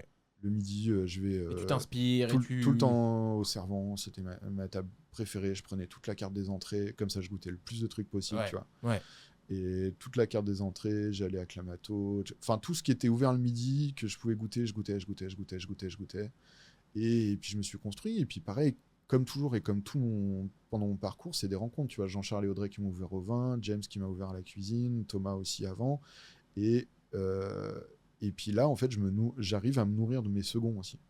C'est-à-dire que donc les gars qui viennent il y a des mecs qui viennent, il y a des mecs qui viennent bosser avec moi, qui ont plus d'expérience que moi, mais qui acceptent de se mettre un peu sous moi et puis de me guider, de montrer comment on arrose bien une viande, comment on la fait reposer, tout ce que j'avais jamais appris, je l'apprends avec eux sur le tas. Moi, je leur donne peut-être un regard moins conventionnel que ce qu'ils ont pu avoir. Incroyable. Et une passation qui se fait comme ça assez naturellement. Et du coup, notamment Harry Widler, qui a été longtemps un chef de Jones et qui est à Rennes maintenant, qui lui arrive est tout jeune, il sort du St. John, grosse école de cuisine, le St. John à Londres, parce que t'apprends à tout faire. Et ils leur font tout faire là-bas. Ils leur font tout. Tu sais, la devise c'est From Nose to Tail. Et donc vraiment, c'est déjà tu travailles tout l'animal, tout ça, et puis ils arrivent, c'est des gamins, ils ont 23 ans, ils ont un bagage de ouf. Et puis ils ont des heures au compteur. Mais ils ont à la fois cette énergie de la jeunesse, et ils peuvent faire des heures de service. Ouais, c'est ça. Et du coup, on se nourrit. On se nourrit, moi je nourris mon parcours et tout. Incroyable. Et assez naturellement, je lui laisse ma place de chef à Jones. Quand, pareil, en fait, je sais pas pourquoi, moi je me laisse vachement porter par la vie et par les événements et tout. Et ma femme tombe enceinte. Voilà, j'allais te demander quand est-ce que ça arrive dans le mix. Et je me dis, je me vois pas avoir une vie de famille et travailler le soir. Très compliqué. Et en même temps, je kiffe ce que je fais en cuisine. J'adore et tout, et j'ai envie de continuer à cuisiner. Et à peu près à ce moment-là, je passe devant le café du coin, je vois un panneau avant, enfin, le truc classique. Qui est à côté du coup du Beaune. Qui est juste à côté. En face. Et je me dis, voilà, provoque l'opportunité, quoi. Provoque le truc de se dire, et à ce moment-là, on se reparle beaucoup avec Greg, un de mes associés de l'époque d'avant l'époque Cave Pop, Père Pop, tout ça. Ouais. Et lui aussi cherchait à ouvrir un nouveau truc. Et je lui dis, viens, on le fait ensemble. Je dis, le deal, c'est moi, j'ai envie de faire de la cuisine. Mais pas le soir. Pas le soir. Je fais le midi. Toi, tu t'occupes de l'admin. Ok. Et c'est comme ça qu'on ouvre le café du coin. Du coup, Harry devient chef à Jones. Moi, j'ouvre le café du coin. J'essaie d'en faire un lieu de vie 8h, 2h. La formule Flo. Voilà. Et du coup, par contre, il faut trouver la solution pour le soir, quoi. Qui on met le soir? Qu'est-ce qu'on fait le soir? Qui on met? Comment on arrive à garder les gens? Qu'est-ce qu'on fait à manger? Le café du coin, c'était quoi avant que ce soit ton café du coin? Ça s'appelait le 11e art. C'était un cave-cons. Ok. Beaucoup de concerts à la cave, beaucoup de problèmes avec les voisins. Fermé depuis 1 an suite à des problèmes justement avec les voisins. Ça appartenait à un mec qui s'appelle Yacine, qui était un ancien du 9B. C'était une salle de concert mythique de Belleville, cave-cons de Belleville dans les années 90-2000, je crois. Ok. Et aujourd'hui, il a un truc qui s'appelle La Gare à Corentin-Cariou, boîte de jazz assez... Enfin, ouais. Okay. Et voilà. Et du coup, on lui rachète à lui et je réfléchis, je regarde des bouquins pour trouver des solutions pour faire un truc simple le soir à manger et tout. Le brouillon comme ça jeté, c'est quoi l'idée? C'est un 8h, 2h 8h, 2h, de quartier. Café de quartier, profiter de ces grandes ouvertures, du soleil, il y a une lumière de ouf au café du coin. C'est clair. Et en plus, tout est déjà en place. Le comptoir, il est là, le carrelage, il est là. Il y a pas eu des masses à faire. Non, il y avait, je sais pas pourquoi, il avait tout peint les murs en marron. Ok, étrange. Donc, tu mets un coup de frais. Voilà, coup de peinture fraîche. Elle est comment la cuisine là-bas? Parce qu'on te voit par un peu le elle est grande. Elle est pas mal, j'ai l'impression. Ouais, elle est grande. Costaud, c'est un bon carré qui doit faire 4 mètres sur 4 mètres. On peut bosser quoi. On peut bosser facile. On peut envoyer. Et du coup, grosse réflexion autour de qu'est-ce qu'on fait le soir, comment on arrive, machin. Et puis je feuillette un bouquin et tout, et puis Poulpo, je sais pas si tu vois ça. Poulpo, bien sûr, ouais. Voilà. Et je tombe sur les pizzettes. Je me dis putain, c'est pas mal. Ouais. Je réfléchis tout ce truc et tout en me disant, mais en fait, en plus, personnellement, ce qui est hyper frustrant, je trouve, quand je vais dans une pizzeria, c'est de choisir la pizza. Ouais. Et après, tu la prends, tu la manges, et puis t'envoies une autre, tu te dis putain, c'est celle-là que j'aurais dû prendre. Mais bien sûr, l'histoire de ma vie. Mais sauf que tu peux pas en manger 2, quoi. Sinon, tu peux, mais tu le regrettes, quoi. Ouais, voilà. Et donc je me dis, voilà, c'est idéal. On fait des petites pizzas, c'est facile à envoyer. Tu formes quelqu'un, tu peux faire des garnitures différentes, tu peux en manger 3, tu bois un coup, tu prends une bouteille, tu prends une pizza, hop, tu reprends une bouteille, tu reprends une pizza. Voilà. Et la soirée se défile tranquillement. Voilà. Et j'avoue que mon associé me regarde, il me fait, t'es sûr là? T'es sûr avec ces petites pizzas et tout. Et bon, là où il avait raison, c'est que c'était pas suffisant. Au début, on faisait vraiment que ça. Que la pizza. Et après, on a commencé à faire des petites assiettes à côté et tout. Et c'est là qu'en fait, finalement, même la pizzette a trouvé son essor avec les petites assiettes à côté. Parce qu'en fait, elle accompagne les petites assiettes. Il fallait qu'elle fasse partie d'un ensemble. Qu'elle fasse un ensemble. Mais du coup, voilà, c'est venu de manière hyper naturelle. Mais pari tenu, parce que maintenant, tu te dis Café du Coin, ça vient main à main avec l'idée de la pizzette. C'est devenu un peu la signature du lieu, quoi. Ouais, complètement. Donc ça a marché. Ouais, ça a cartonné. Ça a marché. Et puis ça a été... Moi, je soupçonnais pas du tout ça parce que j'étais pas du tout là-dedans. C'est devenu un objet Instagrammable par excellence. Enfin, voilà, j'en vois tout le temps sur les réseaux. Et puis voilà, non, ça a cartonné cette idée. C'est bon, super, c'est bon, c'est facile. Mais le midi, non, le midi c'est plus une carte. Midi, maintenant c'est vraiment cuisine de saison, entrée, plat, dessert, 3 entrées, 2 plats, 2 desserts, mais il y a toujours une pizzette. Et en fait, toujours été le truc, c'est dans les entrées toujours mettre une pizzette, ça nous permettait de communiquer sur ce qu'on faisait le soir. Quand les gens disaient et le soir vous faites quoi, on disait vous voyez la pizzette de ce midi, le soir il y en a 10 et il y a d'autres choses et tout. Il y en a 10 ? Ouais, je pense. C'est pas mal quand même. Il y en a 10 différentes, une dizaine de petites assiettes. Et le Café du Coin aujourd'hui, t'es encore sur un format 8h 2h ou ça a été... On est sur un format 8h 2h. C'est beau. 7-7. Je suis jamais venu à 8h, j'aimerais trop venir à 8h. Je vais venir à 8h. Viens, trop carrément. Bien. En semaine, le week-end, on est 10h. Ouais, normal. Mais en semaine, tu viens à 8h, qu'est-ce qui se passe ? Viens, tu dois la connaître, c'est Olivia qui fait le café, une ancienne de la brûlerie Belleville, qui était à... Quand ça s'appelait le café qu'ils avaient ouvert, la brûlerie Belleville, j'ai un trou. Le 50 La Fontaine. Non, la Fontaine. Ok, yes. Du coup, elle était à la Fontaine longtemps et tout. Et trop bien. Donc tu viens, tu bois un café. Ouais, tu bois un bon café. Par les amis de Ten Bells. Trop bien. Anselme. Trop bien. Pareil, tu vois, une belle rencontre qui m'a ouvert sur le café aussi, tu vois. Tu les as rencontrés où, eux ? Au bal, café. Ok, le bal, en mangeant des brunchs le dimanche. J'ai trop envie qu'ils viennent nous raconter tout ça, mais ils travaillent beaucoup. Mais je vais réussir à les faire venir. Il m'a dit qu'il avait du mal à trouver un rendez-vous avec les trois, avec Anna. Ouais, mais j'aimerais trop, parce que tu vois, reparler du bal, reparler de cette époque, ce serait incroyable. Ouais, carrément. Et puis là, tu sais, comme ils ouvrent leur lieu de prod, là. Leur lieu de prod, là, du coup, ils sont à fond dans les finitions. Ils sont follement motivés, c'est des gens qui ont grave leur place ici. Tu vois, ce serait trop bien d'écouter tout ça, parce qu'ils en ont fait du chemin aussi. Ouais, carrément. Donc, ok, Café du Coin, 8h, et tu peux manger un bout ? Tu as tartine, tartine beurre confiture, des cookies. ton petit facile quoi, comme ça tranquille. Puis dans ce lieu, ça doit être trop bien le matin là. Ouais, franchement le matin, c'est là où il y a la plus belle lumière. Et vous êtes en mise en place à peu près en même temps Ouais, mise en place en cuisine. Okay. Du coup, il faut préparer. Maintenant, c'est 70 couverts le midi. Donc, il faut qu'à 8h du matin, ça charbonne pour être prêt à midi. Quoi. C'est devenu encore une belle grosse opération. Quoi. Ouais, carrément. J'ai l'impression qu'à chaque fois, tu lances un peu en mode on verra bien et puis ça finit par... Ouais, c'est ça. Ouais, c'est ça. Et puis au bout de, c'est vrai que le Café du Coin après, du coup, ça a fait d'autres petits. Greg, tu sais, du coup, mon associé avec qui je me suis associé avec le Café du Coin, rapidement, en fait, il a voulu arrêter. Et du coup, j'ai fait rentrer Étienne et Jules, qui étaient deux gars avec qui on avait bossé un peu au Père Pop. Deux jeunes, ils ont 37 ans, je crois, entre 30 et 37 ans. C'est marrant parce que ça, du coup, c'est des connaissances d'il y a longtemps. Ça commence à devenir assez long, quoi. Il y a longtemps, mais en fait, ils bossaient, non, parce que eux, ils bossaient après moi. Tu vois, ils bossaient plus. Et eux, ça faisait un moment qu'ils voulaient monter une affaire, et du coup, ils ont racheté les parts de Greg. D'accord. Et assez rapidement, ils ont amené, je pense, qu'il manquait au Café du Coin, c'est-à-dire l'incarnation du soir, tu vois. Parce que c'était pas vraiment habité le soir. Moi, j'incarnais vachement la journée et tout, parce que c'est ce que j'avais envie de faire. Bien sûr. Et le soir, bah, c'était un peu plus dur. Et eux, ils ont amené ce dynamisme, cette fraîcheur et tout. Et en fait, il y a un truc qu'on partage vraiment avec eux, c'est cet esprit de café populaire, de café de quartier. Et ça, vraiment, on se retrouve vraiment là-dessus. Et c'est grâce à ça qu'on a du coup repris Recoin après, et après du coup L'Orillon là en septembre. Ah bah tu vois, j'étais pas au jus de tout ça. Ok, d'accord. Et bah Recoin, ça fait presque 2 ans maintenant. Ok. C'est rue Saint-Sabin.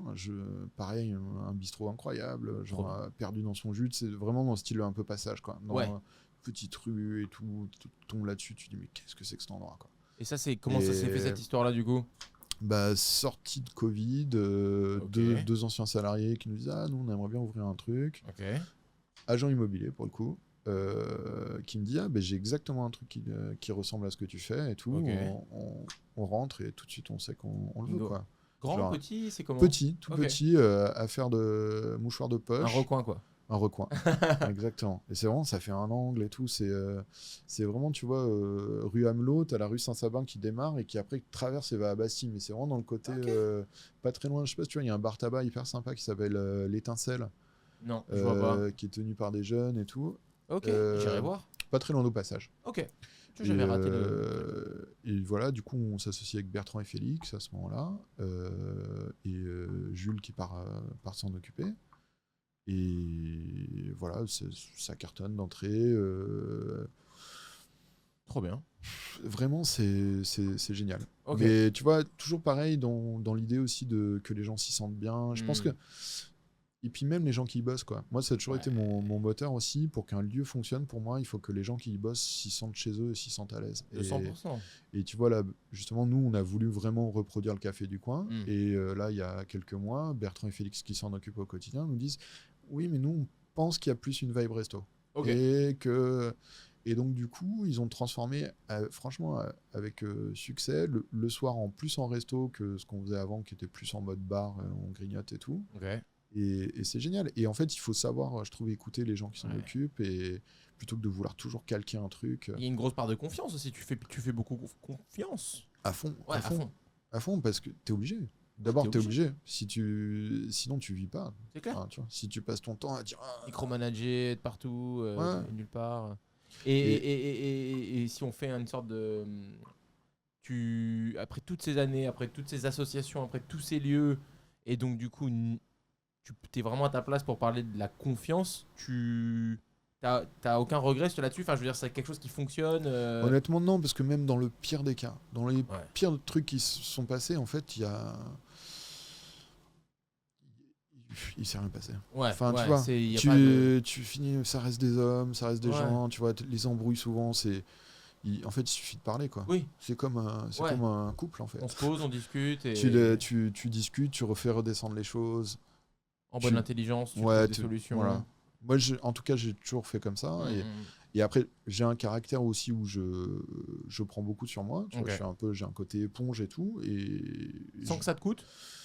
Il y a des fois, j'ai mal au ventre, tu vois. Mais j'arrive toujours à retrouver un truc. En fait, l'expérience, ça aide. Bien sûr. Tu as une espèce de tranquillité.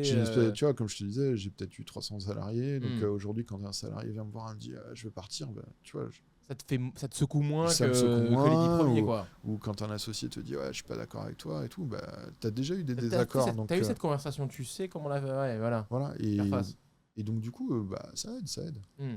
Et puis en fait, voilà, on reste que des humains. Enfin, tu vois. Ouais, bien sûr. Ça reste que des problèmes de restauration. Bien sûr. T'as déjà eu envie d'arrêter ? Ouais, plein de fois. Ok. Plein de fois. Le fantasme de devenir postier. prendre mon petit salaire, commencer à 8h, finir à 15h. Quand c'est la merde, quand il y a la vaisselle qui est cassée là-bas et que le mec est pas venu là-bas et que il y a des jours où tu t'es dit tu sais quoi. C'est clair que le virement URSSAF il passe pas, et machin et tout. Il y a des moments, voilà. Parce que j'ai l'impression que dans ton histoire, tu aurais eu plusieurs opportunités de sortie. Ça s'est présenté quelques fois, la possibilité de sortir.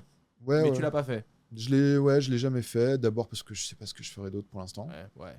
Après, peut-être, tu vois, je pense que tous les restaurateurs, en fait, le truc aussi, c'est que je fais la part des choses entre le fantasme et la réalité. Et je pense qu'on a tous, plus on grossit, plus on se dit oh là là, qu'est-ce que c'était bien quand j'étais tranquille. Un petit truc. Ouais, c'est clair. Au bord de mer. Ouais, au bord de mer, on est la même. Oh mon Dieu, c'est la même chose. Mais bon, voilà, après tu réfléchis 2 secondes, tu te dis c'est la même chose. Bord de mer, saisonnalité. Février, je fous rien, je suis là à chercher les sous. Mois d'août, je suis comme ça, je fais que des trucs, j'arrive pas à trouver des produits parce que machin. Incroyable, on est exactement sur la même discussion avec Sarah. Quand c'est un peu too much, on est là, un petit truc, une petite auberge dans le Perche. Et en fait, après, ok, ça c'est le fantasme. Vas-y, viens, on met des chiffres. On fait un business plan en 10 minutes là. Et en fait, ça va être les mêmes galères. C'est bien sûr. Tu donnes à ta tête une récréation de 10 minutes. Voire pire, parce que nous, tu vois, on a la chance d'être à Paris. À Paris, moi, j'ai toujours dit, si tu veux ouvrir un restaurant végétarien pour les mecs qui écoutent du hard rock, tu peux toujours trouver 40 mecs qui écoutent du hard rock et qui sont végétariens. C'est clair. À Poitiers, non. Moins. Ouais, ouais, c'est vrai. Et, c'est vrai. Et voilà, et du coup, on a quand même cette chance d'avoir un tel bassin de population qu'on peut trouver notre public, tu vois. Mais je pense que la tête, des fois, a besoin de se faire un kiff et de se dire genre... Et encore plus quand on fait des trucs élargis, enfin, ouais. même vous, ce que vous faites, j'ai beaucoup de respect pour ce que vous faites, parce que c'est toujours carré, c'est toujours propre, c'est toujours bien, les gens sont toujours gentils, le service et tout. Et vous avez une telle force de professionnalisme et de trucs que je peux pas imaginer quelqu'un qui... Enfin, après, ça doit arriver, mais quelqu'un qui aime pas ce que vous faites. C'est de plus en plus rare. Enfin, vraiment. Parce que, tu vois, même, enfin, les critiques que tu peux entendre, ça, le côté américain, en anglais et tout, machin. Mais en fait, c'est propre. Enfin, c'est pas. On nous laisse de plus en plus tranquille avec ça. Ouais. C'est pas forcé, tu vois, c'est pas machin. Ouais, voilà, ça. Et j'ai toujours beaucoup de plaisir à venir manger chez vous. Cool. Et voilà. Et tu vois, et même quand on me pose l'addition, bah, il suffit juste que je me retourne derrière et que je vois la queue et je me dis oui, bah, normal. Ouais. Enfin, tu vois. Mais en fait, c'est marrant parce qu'on a des volontés assez similaires. Nous, après, en fait, je m'en rends compte en t'en parlant, mais nous aussi, on n'a jamais voulu être trop cher. Ouais. Pour les produits qu'on propose, etc., c'est vrai qu'on a dû augmenter le menu peut-être 2 fois ou 3 fois en 10 ans, avec des centimes par-ci par-là. Et on est, je pense, c'était peut-être moins assumé que toi, vraiment cette volonté d'être populaire, mais je pense que pour Sarah, il y a aussi vraiment, elle veut pas être chère. Bon, après, voilà, il faut rattraper tout ce qui monte, etc. Mais on a plus été partisans de réduire notre marge que d'essayer de la conserver à tout prix. Et puis ce côté journée aussi, d'être ouvert sur des grosses amplitudes, tu vois, 9h, 16h, 9h, 17h. Je me retrouve dans pas mal de trucs, de pouvoir accueillir un maximum de monde.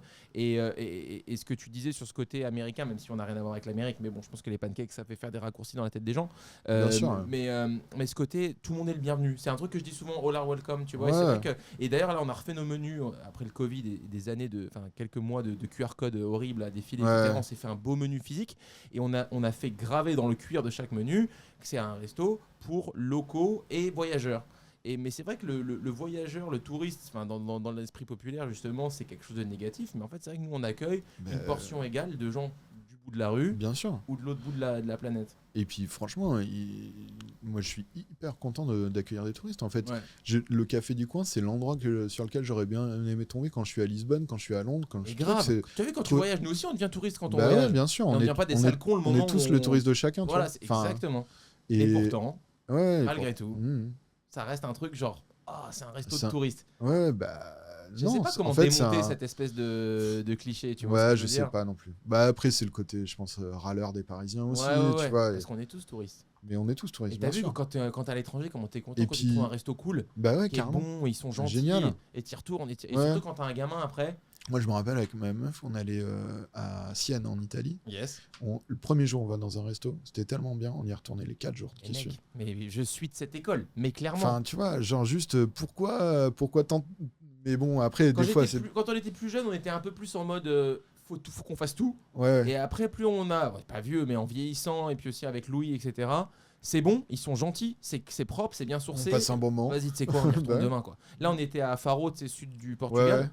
À côté de la maison, il y avait un truc, mais mec, t'aurais trop kiffé. Une cantine, trop bon, le poisson, le machin. Ils étaient tigeants, la bière bien fraîche et tout. J'étais là, je vais pas aller balader dans l'intégralité de Faro pour trouver autre chose. C'est chambé. Et c'est à côté de chez nous et c'est sur là. Et puis il y a un moment, t'es en vacances, t'as aussi envie de te poser en fait. C'est clair. Tu veux faire les deux. Tu veux découvrir, mais il y a aussi un moment, tu vois.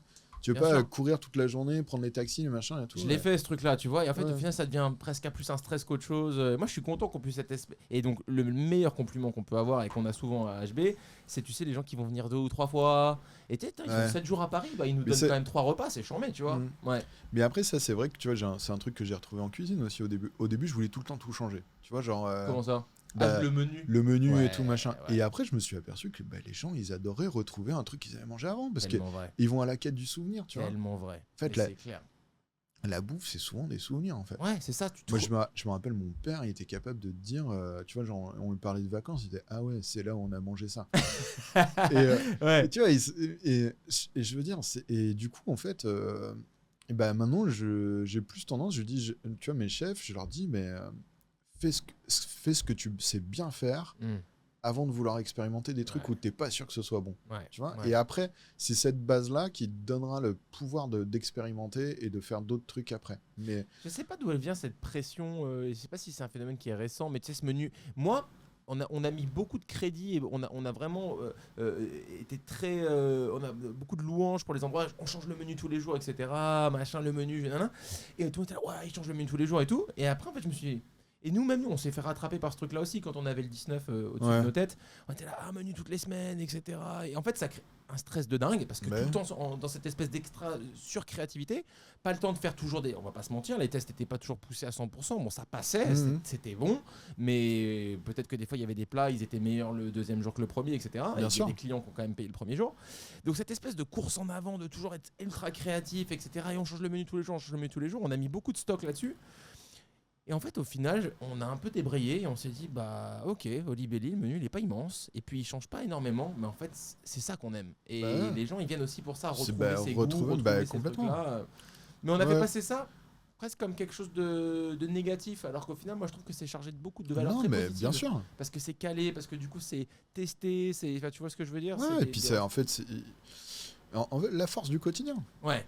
En fait, la force du quotidien, c'est hyper fort. Et après, ce qui nous empêche pas de changer le menu tous les jours au café du coin le midi, tu vois. Bien sûr. Mais ça me dérange pas qu'on refasse des plats, tu vois, de temps en temps, une fois par semaine. Un roster de recettes qui vient. C'est ça. En fait, moi, j'ai une cuisine d'improvisation. Là, je cuisine plus trop, mais j'aime improviser. En fait, je suis pas, tu vois, il y a des chefs, ils se dessinent tous leurs plats avant et tout. Moi, ma situation préférée, c'est j'ouvre le frigo, je regarde les boîtes de la veille. Qu'est-ce qu'on fait? Et je me dis, je prends ça. Et tu vois, quand je suis dans une cuisine, j'ai toujours une cuillère à la bouche. Et je vais limite imaginer le menu du lendemain avec mon menu du jour, tu vois. Ok. Je tape dans, tu vois, j'en sais rien, j'ai une mise en place de melon, j'ai des cacahuètes derrière, je me dis, ah tiens, melon cacahuète. Ouais, pourquoi pas. Ça me parle. Et tu vois, genre, cuillère, clac, dans la bouche. Ah ouais, c'est pas mal, machin, mais il manque un truc. Et tu vois, et du coup, moi, ce que j'adore quand j'ouvre une chambre froide, c'est de tisser mon menu à cet instant, tu vois, dans l'urgence. Mais je pense que c'est ma personnalité, tu vois. Je pense que ça te stresse pas. Tu le prends pas. Mais positivement. Positivement, ouais, t'es excité. Tu vois, ça, oui, j'ai le stress et tout, machin. Mais en fait, je réagis à la pression. Mais j'étais un étudiant pareil, tu vois. Je révisais à la dernière minute, machin, tu vois. C'est parce que j'ai besoin de cette énergie-là. Il y a des gens qui ont besoin de ça, ouais. Moi, je suis pas du tout de cette école, mais je sais qu'il y a des gens qui ont besoin d'être poussés par ce truc du allez, c'est maintenant, il y a des clients qui arrivent, qu'est-ce qu'on mange, quoi, tu vois. Et je pense que c'est aussi pour ça que j'ai ouvert autant d'affaires, parce qu'il n'y a rien qui m'excite plus que l'adrénaline d'ouvrir un truc, même si après aujourd'hui ça l'est moins, mais ouais. Comment ça a été d'avoir ton fils au milieu de tout ça, parce qu'on a touché rapidement sur ce passage, mais écoute, franchement c'est super d'abord de l'emmener dans les lieux, de voir qu'il aime les lieux, que truc. Alors après on verra l'adolescence, l'adolescence peut-être qu'il dira ouais c'est nul. Ouais, mais pour l'instant, il a quoi, 6 ans maintenant? Ouais, il a 6 ans. 6 ans, ouais, il kiffe, il adore faire les pizzettes. Dès qu'on va au café du coin, il va dans la cuisine, il fait les mini pizzettes, donc il fait les mini, les pizzettes. Trop bien. Et du coup, non, mais c'est trop mignon. Et puis l'autre jour, il m'a dit non, finalement, je veux plus être cuisinier, je veux être serviteur. J'adore quand tu dis ça, c'est trop mignon. C'est trop mignon. Ouais, mais du coup, t'avais mis les choses suffisamment. Enfin, ça a fonctionné ton plan du coup de ce café du coin. Ouais, carrément. Pour l'accueillir, être avec lui. Et puis voilà, comme tu disais, avoir beaucoup de confiance dans les gens qui s'occupent de tes lieux et tout. Et leur donner, je pense, leur donner une part. Je trouve que de toute façon. Comment tu fonctionnes là-dessus? Chez moi, il n'y a pas vraiment de règles, il y a une ligne. Et après, j'estime, enfin, tu vois, j'offre un cadre. Par exemple, là, aujourd'hui, je suis plus en cuisine. D'accord. Donc, je laisse beaucoup de liberté au chef parce que j'estime que c'est la partie plaisir du chef, c'est de garder une liberté. Mais je lui offre un cadre. Je lui dis, le cadre, c'est produit de saison, 24 €, entrée, plat, dessert. Du coup, il faut qu'on fasse une marge à peu près de ça. X, ouais. À partir de ce moment-là, exprime-toi. Fonctionne dans mes paramètres, mais à ta manière, quoi. Voilà. Et mets ta cuisine, mets tes trucs, mets ta personnalité. Et je pense que ce cadre, il marche parce que du coup, les gens ont une vraie responsabilité, une vraie façon à eux de faire, et du coup, amènent quelque chose à l'endroit. Et je pense que de toute façon, les endroits et les gens, c'est ce qui dicte un petit peu ce que devient ton lieu. Tu as ton idée de base. Bien sûr. Tu as ton idée de base, tu dis je veux faire je vais prendre l'exemple de Folderol. Ouais. Je veux faire Incroyable, un glacier qui fait du vin, qui vend du vin. OVNI total. Moi, je me rappelle la première fois qu'ils m'en ont parlé, j'ai fait qu'est-ce qu'ils vont faire? Grave. Mais tout en me disant, c'est Robert et Jess, tout ce qu'ils font, c'est trop bien. Si c'est fait sérieusement. Si c'est fait sérieusement, ça marchera. Ouais. Et donc, tu as ce cadre-là. Après, tu cherches ton lieu. Après ton lieu, en fait, du coup, en même temps, le lieu, tout d'un coup, il n'a pas de cave à vin. Il n'a pas de cave. Alors, peut-être que la partie vin, il va falloir l'adapter. Ce que je veux dire, c'est que le lieu dicte un peu l'esprit de ce que tu vas faire et surtout les gens qui s'en occupent. Ouais. Si toi, tu n'es pas là, il faut que tu laisses une grande liberté aux gens qui s'en occupent. Bien parce sûr. que, de toute façon, sinon ils vont jouer un personnage. Ils vont jouer, ils vont essayer de se dire comment mon patron voudrait que ce soit. Ouais. Et donc du coup, moi je leur dis, tu mets la musique que tu veux, tu t'habilles comme tu veux. Enfin, je leur dis pas directement, mais ils le ressentent. Et surtout, voilà, prends du plaisir, amuse-toi, parce que c'est un lieu où si tu prends du plaisir, t'en donneras aux autres. Ouais, bien sûr. Ça commence par là. Ça commence clairement par là. Content d'aller au taf, content d'être là. Exactement. T'as l'impression d'être, quand on t'écoute, pas vraiment. T'as l'impression d'être patron quand même, ou c'est pas une posture dans laquelle t'as besoin d'être souvent? Clairement, je suis patron. Tu vois, rapidement.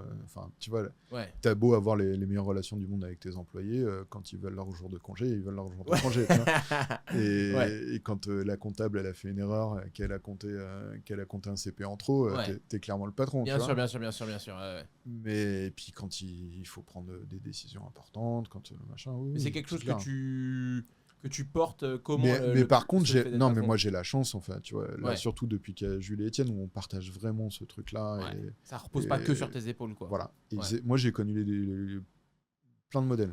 Donc le modèle avec 15 copains, on fait les cons, il n'y a pas de patron, il n'y a pas de machin, c'est juste on s'amuse. Ouais. Le modèle tout seul, au moment où je reprends John, je suis tout seul. Ouais. Et là, il y avait quand même un sacré poids, parce que au-delà de, tu vois, on parlait du poids de passer derrière James en cuisine, mais le poids de récupérer le crédit, de payer le loyer.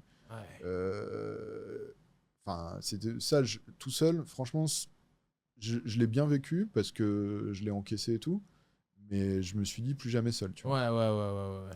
Alors qu'il y a certains de mes associés de l'époque du début, ils se sont dit, bon, plus jamais d'associés, tu vois. Oui, enfin, chacun son truc, mais je suis quand même content de, tu vois, là, Jules, il vient d'avoir un bébé, il a pris un peu de temps off. Et on peut, tu vois, système de vase communicant un peu. Voilà, exactement. Tu m'en décharges un peu sur moi, je t'en décharge un peu sur toi. Et à un moment, Étienne, il voulait se former pour le vin, il est parti chez un vigneron à apprendre à tailler la vigne. Enfin, tu vois, il y a un moment, moi, aussi, j'ai fait un choix assez drastique. C'est que tu m'as connu, j'étais beaucoup plus gros, tu vois, j'ai perdu 30 kilos. C'est vrai, quand t'es arrivé, j'étais là. Ah oui, je sais pas, j'avais l'ancienne image de toi en tête. Et en fait, j'ai fait le choix de faire une opération pour me faire réduire l'estomac. Et donc, du coup... Ça prend du temps, ça va. Ça prend du temps. Puis, j'étais en cuisine au moment où je fais ça. Ah ouais. Donc, quand je sors de là, tu vois, j'ai pas envie de reprendre tout de suite la cuisine. Machin, donc, tu vois, mes associés, ils m'ont vachement épaulé. Ils m'ont vachement aidé là-dedans. Tu vois, ils m'ont accompagné dans ce truc-là. Ouais, et du coup, franchement, moi, je me sens patron, mais je me sens appuyé. Et je me sens aidé, quoi. C'est chambé parce que tu entends beaucoup de mauvaises histoires d'associations. Je dis pas que toutes les associations ont été magnifiques, mais majoritairement, j'ai l'impression que ça a l'air d'être un truc que tu as bien vécu et bien géré. Oui, mais je pense que ça, c'est vraiment... Tu le sais si tu es prêt à t'associer ou pas. Et il faut faire des concessions. Il y a des personnalités qui sont pas faites pour être associées. Voilà, je suis d'accord. Ouais, c'est clair. Voilà. Moi, je sais que j'aime partager et je sais surtout que j'aurais rien fait seul. Voilà. Ouais. Vraiment, enfin, tu vois, je suis pas on dirait pas forcément comme ça, mais je suis pas un mec, je suis plutôt un timide, je reste plutôt dans mon coin, je parle pas beaucoup et tout. Ouais. Et s'il n'y avait pas eu cette force de groupe, j'aurais jamais rien fait, tu vois.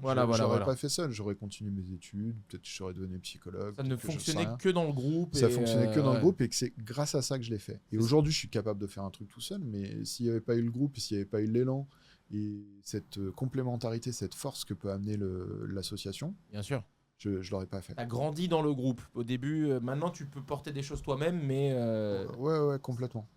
Ok, c'est chambé, hyper intéressant. Et là, au jour d'aujourd'hui, ça ressemble à quoi du coup Tu dis un peu moins en cuisine J'ai repris un peu la période où je fais beaucoup d'admin. Ouais. Après, je gère aussi pas mal les nouveaux projets. Ok. C'est moi qui m'occupe de toutes les relations avec banque, monter les dossiers, tout ça. Là, on a deux projets qui vont se concrétiser rapidement encore. On vient de faire l'Orion. Orion, raconte-moi vite fait, je connais pas du tout. L'Orion, du coup, c'est un bar à Belleville, côté 11e. Ok. Qu'on avait monté en 2008-2009, je sais plus, avec du coup Thomas, l'ancien chef des Père Pop. Ok.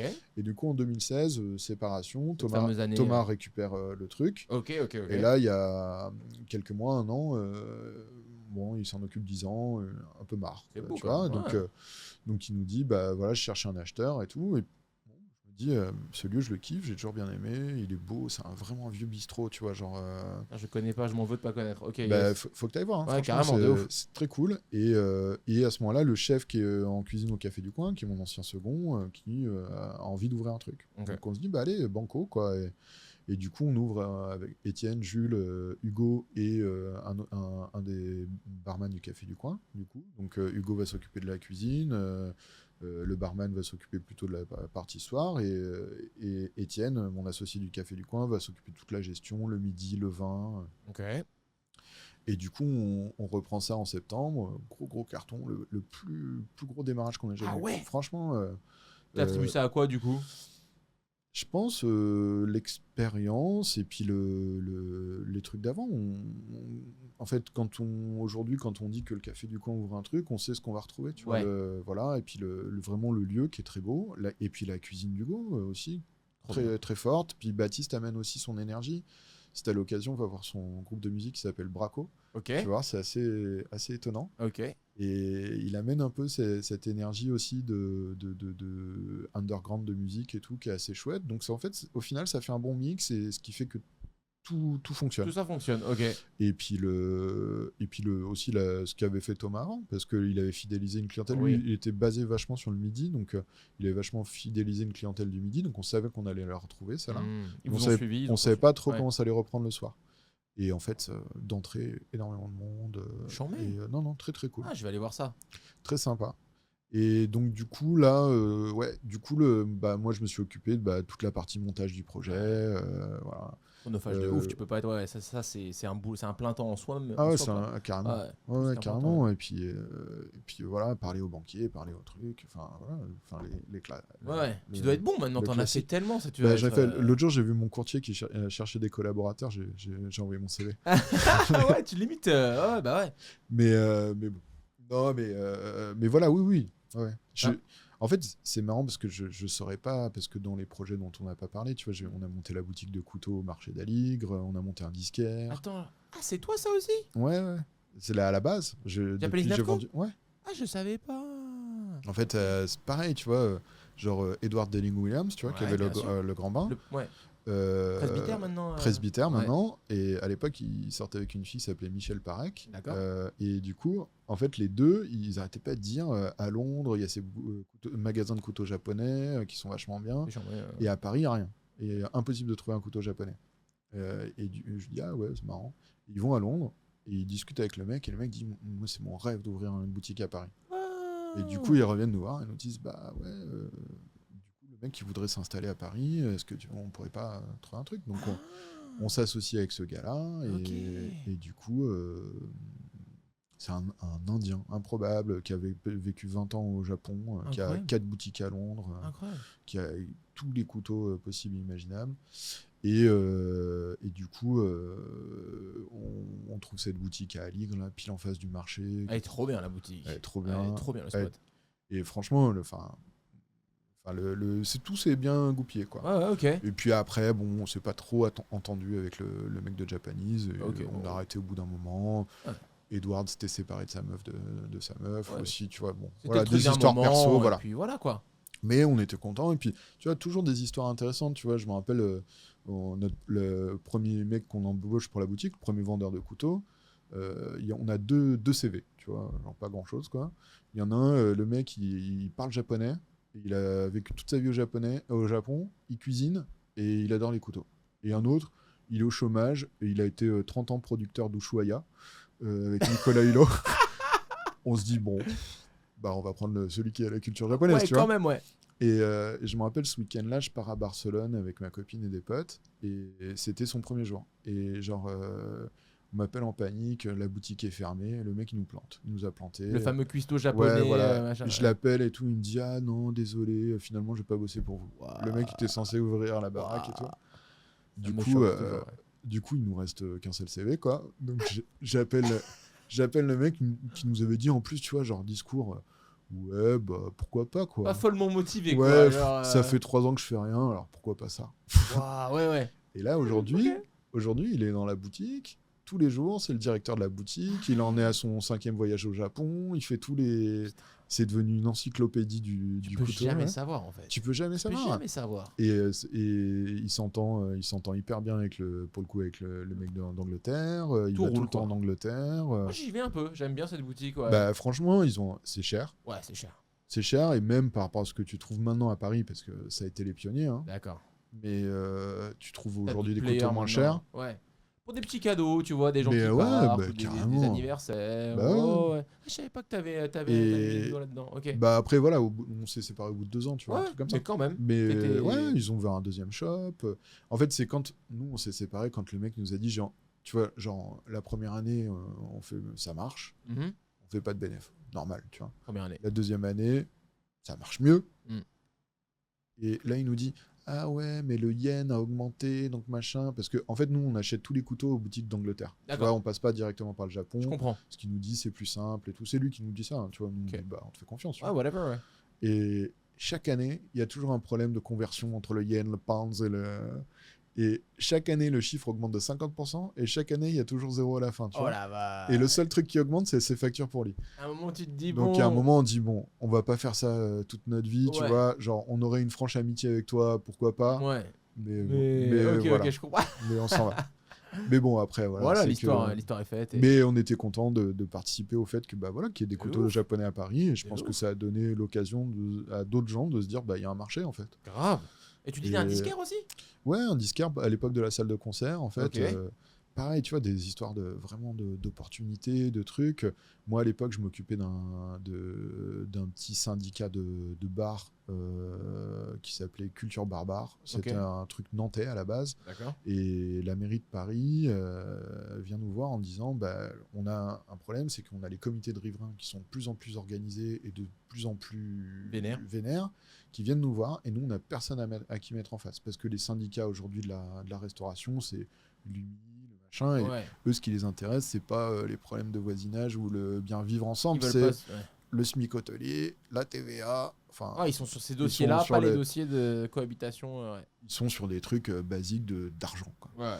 Et du coup, eux, ils nous disent, bah, y a ce truc-là à Nantes, est-ce que vous voulez pas monter une antenne parisienne ? Du coup, comme on a pas mal de problèmes avec les voisins et tout ça, on se dit, bah ouais, bonne idée et tout. Et puis, voilà, essayer de faire vivre la culture et le lien social dans les bars. Tout ça se passe bien.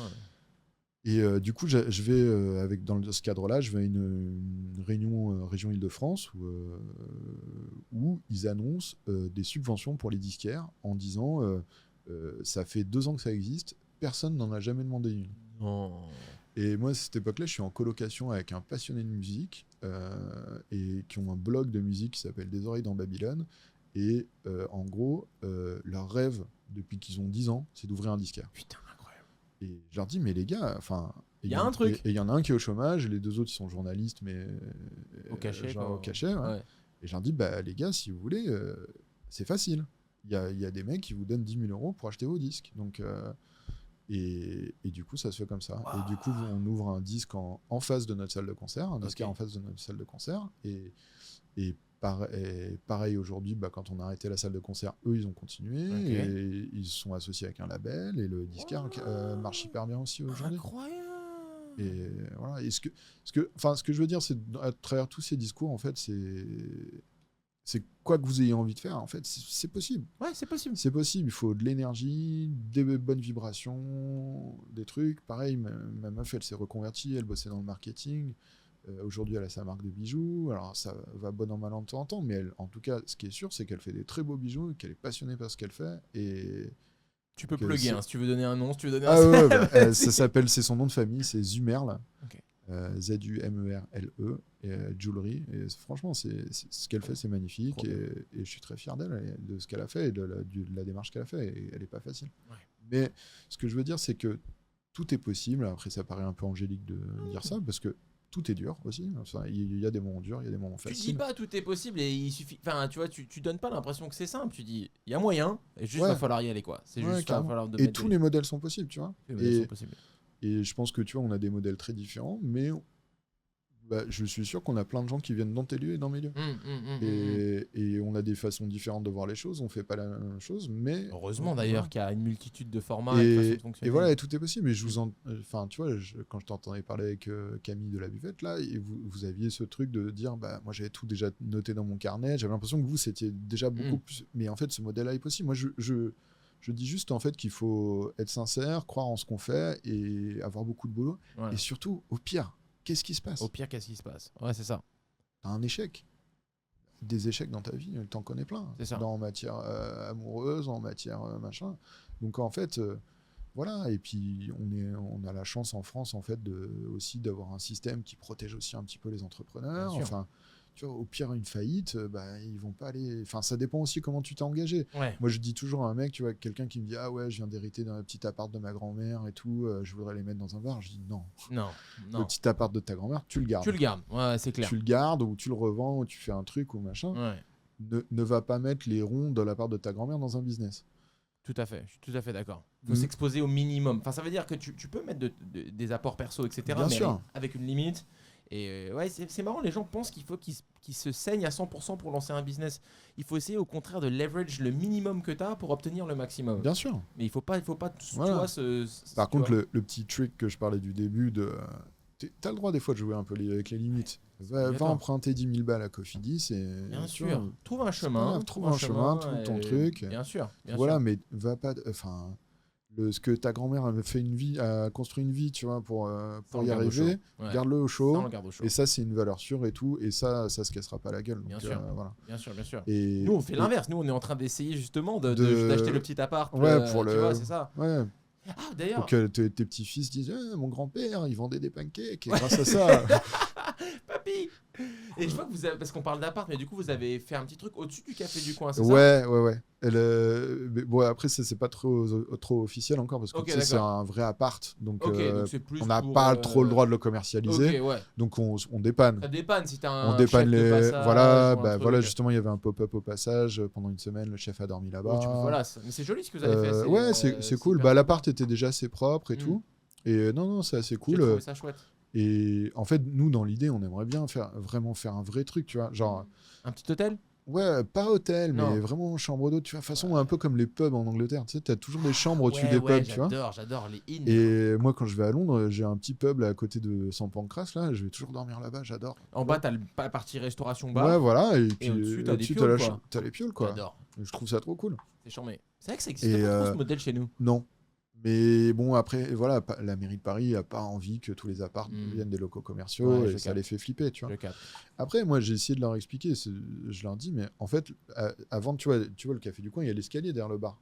Ouais, tout à fait. Donc cet escalier, il menait à l'appartement. Oui, on avait le même ici. Donc en fait, qui est le mec qui s'est fait de la thune ? Le mec qui l'a séparé en deux. Bah ouais. Moi, j'essaye pas de spéculer sur le fait de machin. J'essaye au contraire de réunir un truc qui existait déjà. Rassembler un lot qui historiquement était comme ça. Bon, voilà. Ouais, après. Mais c'est vrai que ce modèle de in anglais, il n'existe pas alors qu'il est très charmé. Ouais, tu es dans ta chambre, tu descends prendre le petit déj en bas. Grave. Ça tue. C'est trop bien. C'est trop bien. Ouais, bonne idée, j'avoue. Très très bon. Voilà. Mais ouais, c'est cool. Bon, on a fait un retour, je suis fier de nous. J'avais un peu peur en venant ce matin, je me suis dit, il y a trop de trucs à raconter. Enfin, genre, t'as été actif de ouf, t'as fait beaucoup de choses. Bah oui, ça paraît trop un peu même. Mais quand tu le racontes, ça fait pas l'impression que je peux avoir des fois des gens qui sont un petit peu. Ils sont un peu boulimiques, mais pas avec les bonnes intentions. Tu vois, il faut qu'on ouvre un business tous les 3 mois. Tu vois, ce côté. Non, j'ai pas ce côté franchise. Ouais, non, ça me donne plus l'impression d'une sorte de fleuve. Et t'as navigué un peu comme ça. C'est vraiment, enfin, tu vois, moi, c'est les gens qui m'ont porté. Voilà, tu vois. c'est ça. Et c'est plus une aventure humaine qu'une aventure business. Et je dois beaucoup aux gens. Enfin, tu vois, c'est ça.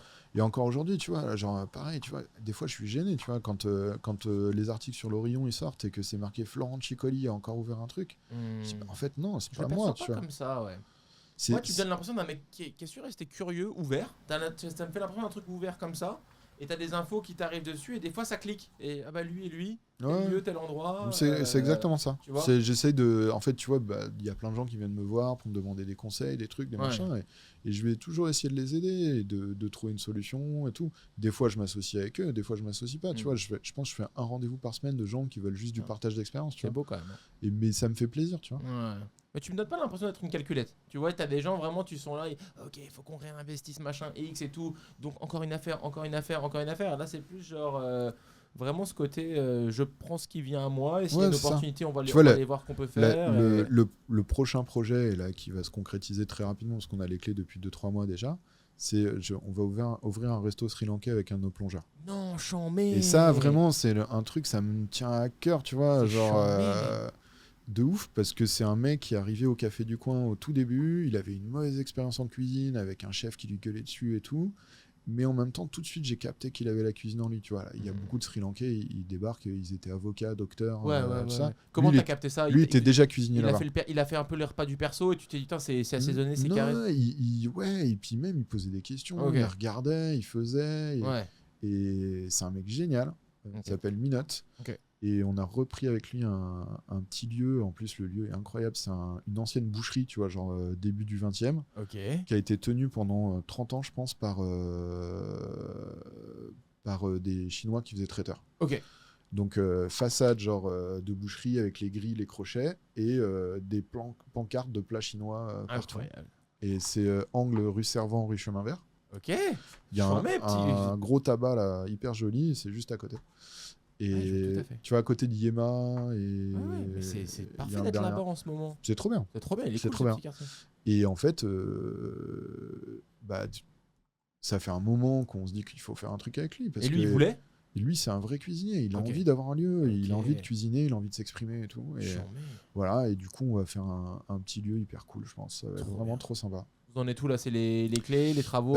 Les clés, je les ai depuis un petit moment parce qu'en fait, c'est un lieu gratuit. Enfin, pas gratuit, mais genre sans pas de porte. Donc, juste alloué, frais d'agence, un petit peu, et voilà. Donc, après, du coup, il a fallu monter un dossier pour avoir un crédit pour les travaux, tout ça. Donc, en fait, ça a pris un peu de temps. Donc, on a fait juste la démol pour l'instant. Et une extraction et tout? Il y a une extraction. Ah, c'est bien, vous êtes bien. Ouais, on est bien. Une extraction sans pas de porte, c'est chouette quand même. Bon, c'est extraction en cheminée, mais elle est là, tu vois. Genre, elle existe, il y a le tuyau, le truc et tout. C'est gainé. Trop bien. Voilà. On va suivre ça du coup. Non, ça va être vraiment, vraiment très, très cool. En plus, le lieu s'appelle La Joie de Vivre. Je trouve ça ça tue. Non, franchement, ça va être super cool. Moi, je suis ultra friand en plus de. Même le week-end dernier encore, La Chapelle. Souvent, je monte manger là-haut parce que ça me plaît, quoi. Ça me parle, ça pique un peu, il se passe des choses. C'est populaire de ouf aussi en termes de tarot, de clientèle. Ça va vite, tu vois. Moi, ce qui m'excite aussi, c'est que c'est une cuisine que je connais pas trop. Et je pense que je vais essayer de démarrer un peu avec lui en cuisine. Pour que lui il m'apprenne des choses et que moi je lui apprenne des choses, tu vois, sur l'envoi, la construction d'un menu, etc. Tu vois. Puis on va essayer de trouver des petits gimmicks comme au café du coin, tu vois, genre il y aura pas des pizzettes mais il y aura des dosas, des hoppers, tu vois, genre des trucs un peu street food et tout. Et je pense que ça va être cool. On va essayer de construire un peu notre menu ensemble et puis surtout ça va être une aventure humaine géniale. J'adore. Nous, on a un plongeur ici, il me raconte qu'il ne sait pas faire à manger, il n'aime pas faire la cuisine pour lui, mais il a le meilleur plan du monde, c'est que le gars qui habite dans son immeuble au rez-de-chaussée, qui est sri-lankais, lui fait la bouffe. Donc tous les soirs, il a son petit plat. C'est charmé, tu vois, et il lui paye un petit fee, tu vois. Ils ont une communauté de ouf, franchement. Ils ont une solidarité entre eux et tout. Un gars qui te fait à bouffer tous les jours, il me dit ouais, il fait à manger, machin et tout, ça me coûte X, pas grand-chose, mais j'ai à manger. Ça tue et tout. Je dis, il pourrait faire à manger on pourrait faire un repas du staff. Et il arrive avec des sacs. Et on a tout sorti. Et c'était trop bon. Trop bon. Enfin, moi, ça me parle, cette cuisine. Ouais, génial. Trop bien. Ah bah. Ça va être cool. La joie de vivre. Vous gardez le nom ou pas? Je pense qu'on va raccourcir à La Joie. La Joie. Ah, ça tue. Garder un peu l'historique et en même temps se l'approprier puis avoir un truc plus court, quoi. La Joie. Ça tue. C'est très très cool. Non, très cool. On est très contents. Ouais, Flo, franchement, t'es un bon motivé, hein. Bravo. T'es encore motivé aujourd'hui ou... Ouais, je suis encore motivé. Bah, voilà, comme toujours, des fois, je te dis, le fantasme de rien faire à la plage, mais... Ouais, on va finir par y arriver. Hein. Mais je sais pas si on serait si heureux que ça, en fait. Ouais, plus tard. Je pense pas. Ouais, plus tard. Ouais, franchement... Ouais. Non, mais j'aime encore mon quotidien, même si des fois j'aimerais bien me rapprocher un peu plus de l'opérationnel des fois, tu vois. L'opérationnel me manque, mais tu vois là, je fais souvent des remplacements en cuisine parce que ça arrive toujours et tout. Même à la fin de la journée, j'en ai plein les pattes. Quoi. Ça fatigue, hein. Ça fatigue, c'est dur. J'avoue que. Là, je fais beaucoup de services en ce moment, j'aime bien.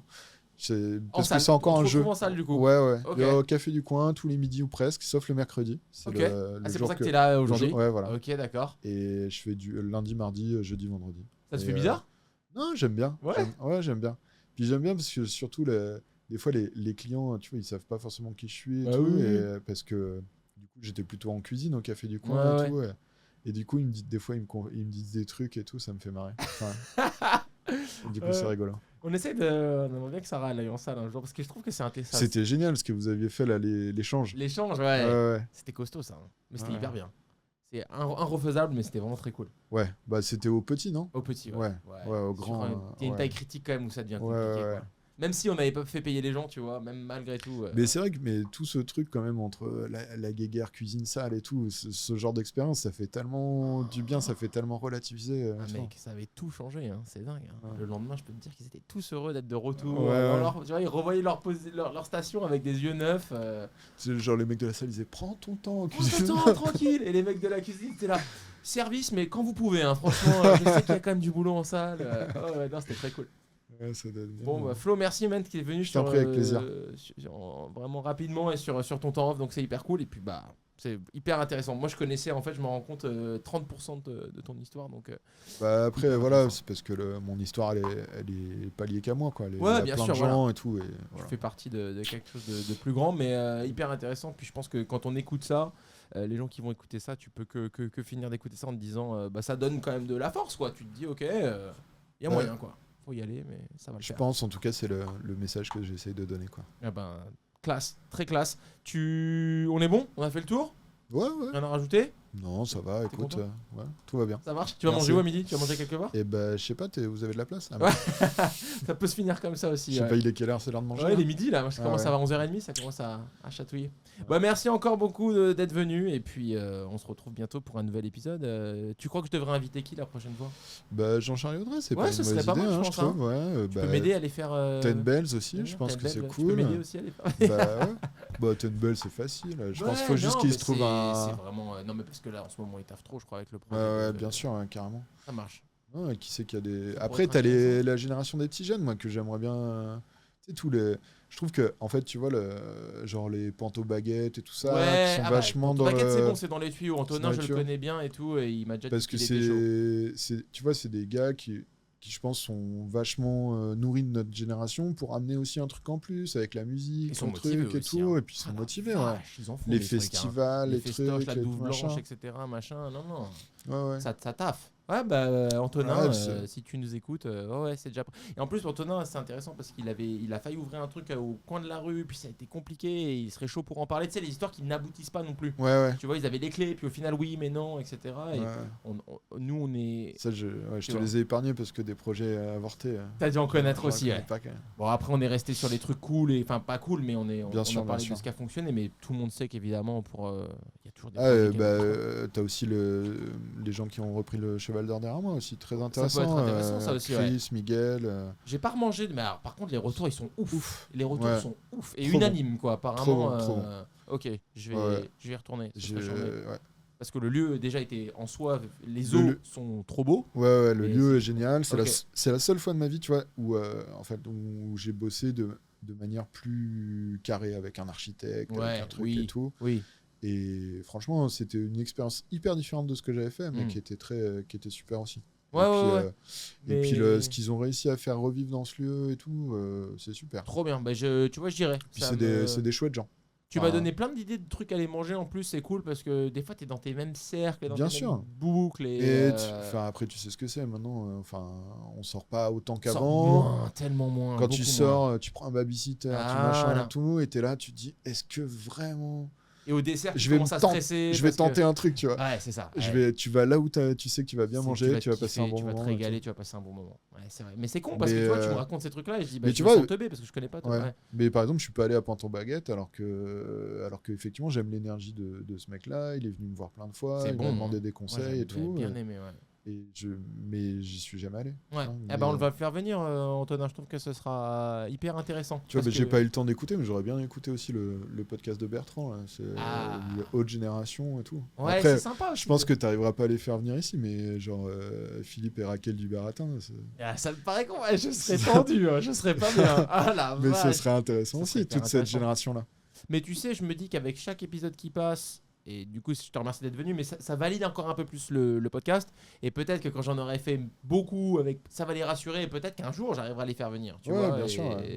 Mais c'est sûr que il faut raconter tout ça parce que c'est hyper riche, c'est hyper intéressant. Et ouais, carrément. T'as les gens qui vont ressortir le côté divertissant, genre waouh, quelle aventure. T'as les gens qui vont ressortir le côté plus qui ont un projet et ça va leur donner plein d'idées. C'est cool de raconter. De toute façon, chaque expérience d'entrepreneuriat d'une manière générale et je pense de restauration, parce que c'est le milieu qui nous intéresse, c'est toujours intéressant parce que c'est toujours lié à une personne, et à la façon dont ils ont vécu les choses. Et puis il se passe plein de trucs et je crois que c'est ce qui nous fait continuer, toi et moi, et les gens qui continuent là-dedans, c'est qu'il n'y a pas... Oui, les jours se ressemblent, mais non, ils ne se ressemblent pas vraiment. Ouais. Et puis tu vois, c'est... C'est vrai que des fois, il y a vraiment un côté, genre comme dans le film de Bill Murray, quoi. Tu sais, en plus, quand tu fais du service, là, je découvre ça en faisant un peu plus de service, c'est le côté où tu répètes la même phrase tout le temps. Ouais. Et comment la garder fraîche alors que tu l'as déjà dit 100 fois, quoi. C'est le nombre de fois, tu sais, nous, on prend pas les résas au café du coin, le nombre de fois au téléphone où tu dis que tu prends pas les résas et tout. Tu sais, faut vraiment se garder du truc de on prend pas les résas. Et arriver à toujours trouver le gimmick et tout. Moi, je tournais en boucle avec la file d'attente, toujours les mêmes phrases clés, machin. Bah là, non, il n'y a pas de place, mais machin. Tu vois. Et pas faire entendre que tu l'as déjà dit 100 fois aujourd'hui, quoi. Tu vois. Mais franchement, respect à tous les serveurs et les gens de salle parce que. Carrément. C'est compliqué. C'est un sacré boulot. Et puis, tu vois, moi, j'ai de la chance d'avoir, dans mes lieux, j'ai beaucoup de mi-temps, tu vois, de gens qui sont musiciens, qui sont graphistes, qui sont comédiens, Et du coup, quelque part aussi, je vois notre métier aussi comme un truc de soutien artistique, tu vois. On aide des gens à traverser ce truc-là jusqu'à ce qu'ils connaissent un plus grand succès dans leur milieu et tout. Et du coup, on a de la chance quand même d'avoir des gens qui ne s'en foutent pas non plus, qui sont investis tout en étant... Et après, c'est bien d'avoir des professionnels. Et c'est vrai que remettre en lumière un peu le métier de salle, ça ferait du bien, tu vois. Aujourd'hui, avec Top Chef, machin et tout, les chefs... Très cuisine. C'est très cuisine. Très cuisine, ouais. Mais putain, c'est un sacré métier d'accueillir les gens. Incroyable. Les faire sentir à l'aise. Créer cette expérience. Moi, je parle des nôtres parce que je connais qu'eux, mais ils m'impressionnent. Franchement, ils m'impressionnent avec le train qui leur passe dessus tous les jours. Avec les... Bon, après, je pense que c'est... Je trouve que là où ils sont forts chez toi, c'est qu'ils arrivent à capter les gens dès qu'ils rentrent, tu vois. Ils sont en train de faire un truc et tout de suite en fait tu te sens accueilli et ça c'est un truc qui est pas évident parce que tu vois souvent moi je me rappelle à l'époque de Bones où tout le monde était un peu débordé, t'étais derrière le bar, t'essuyais tes verres, t'avais 4 personnes qui rentraient dans l'entrée, si tu t'arrêtes pas une seconde pour leur dire bonjour, en fait tu les captes pas, quoi. Ça vient du tout début. Je sais pas si tu te rappelles, le premier HB, ça c'était une volonté. On avait construit le bar face à la porte et la machine à espresso orientée vers la porte. Du coup, vu que c'était moi qui étais en train de faire tous les cafés, je pouvais toujours accueillir les gens tout en bossant, tu vois. Et je crois que c'est resté. Et en fait, du coup, maintenant, quand on a du nouveau staff, etc., on dit il faut, dès que les gens arrivent, il faut leur dire ce que t'es vu. Et c'est hyper important. C'est important. T'aimes bien te sentir géré. Bien sûr. Tu vois, même s'il va y avoir un peu d'attente ou des trucs comme ça, tant que je sais qu'il va se passer un truc. Voilà, on sait que j'existe, on m'a vu. Après, je peux attendre, tu vois, mais il n'y a rien de dire qu'ils m'ont pas vu, ils savent pas que je suis là, j'attends pour rien. Non, c'est clair. Bon, trop cool. Allez, bravo. merci beaucoup et à une prochaine dans le Club des Motivés. Salut tout le monde. Ciao.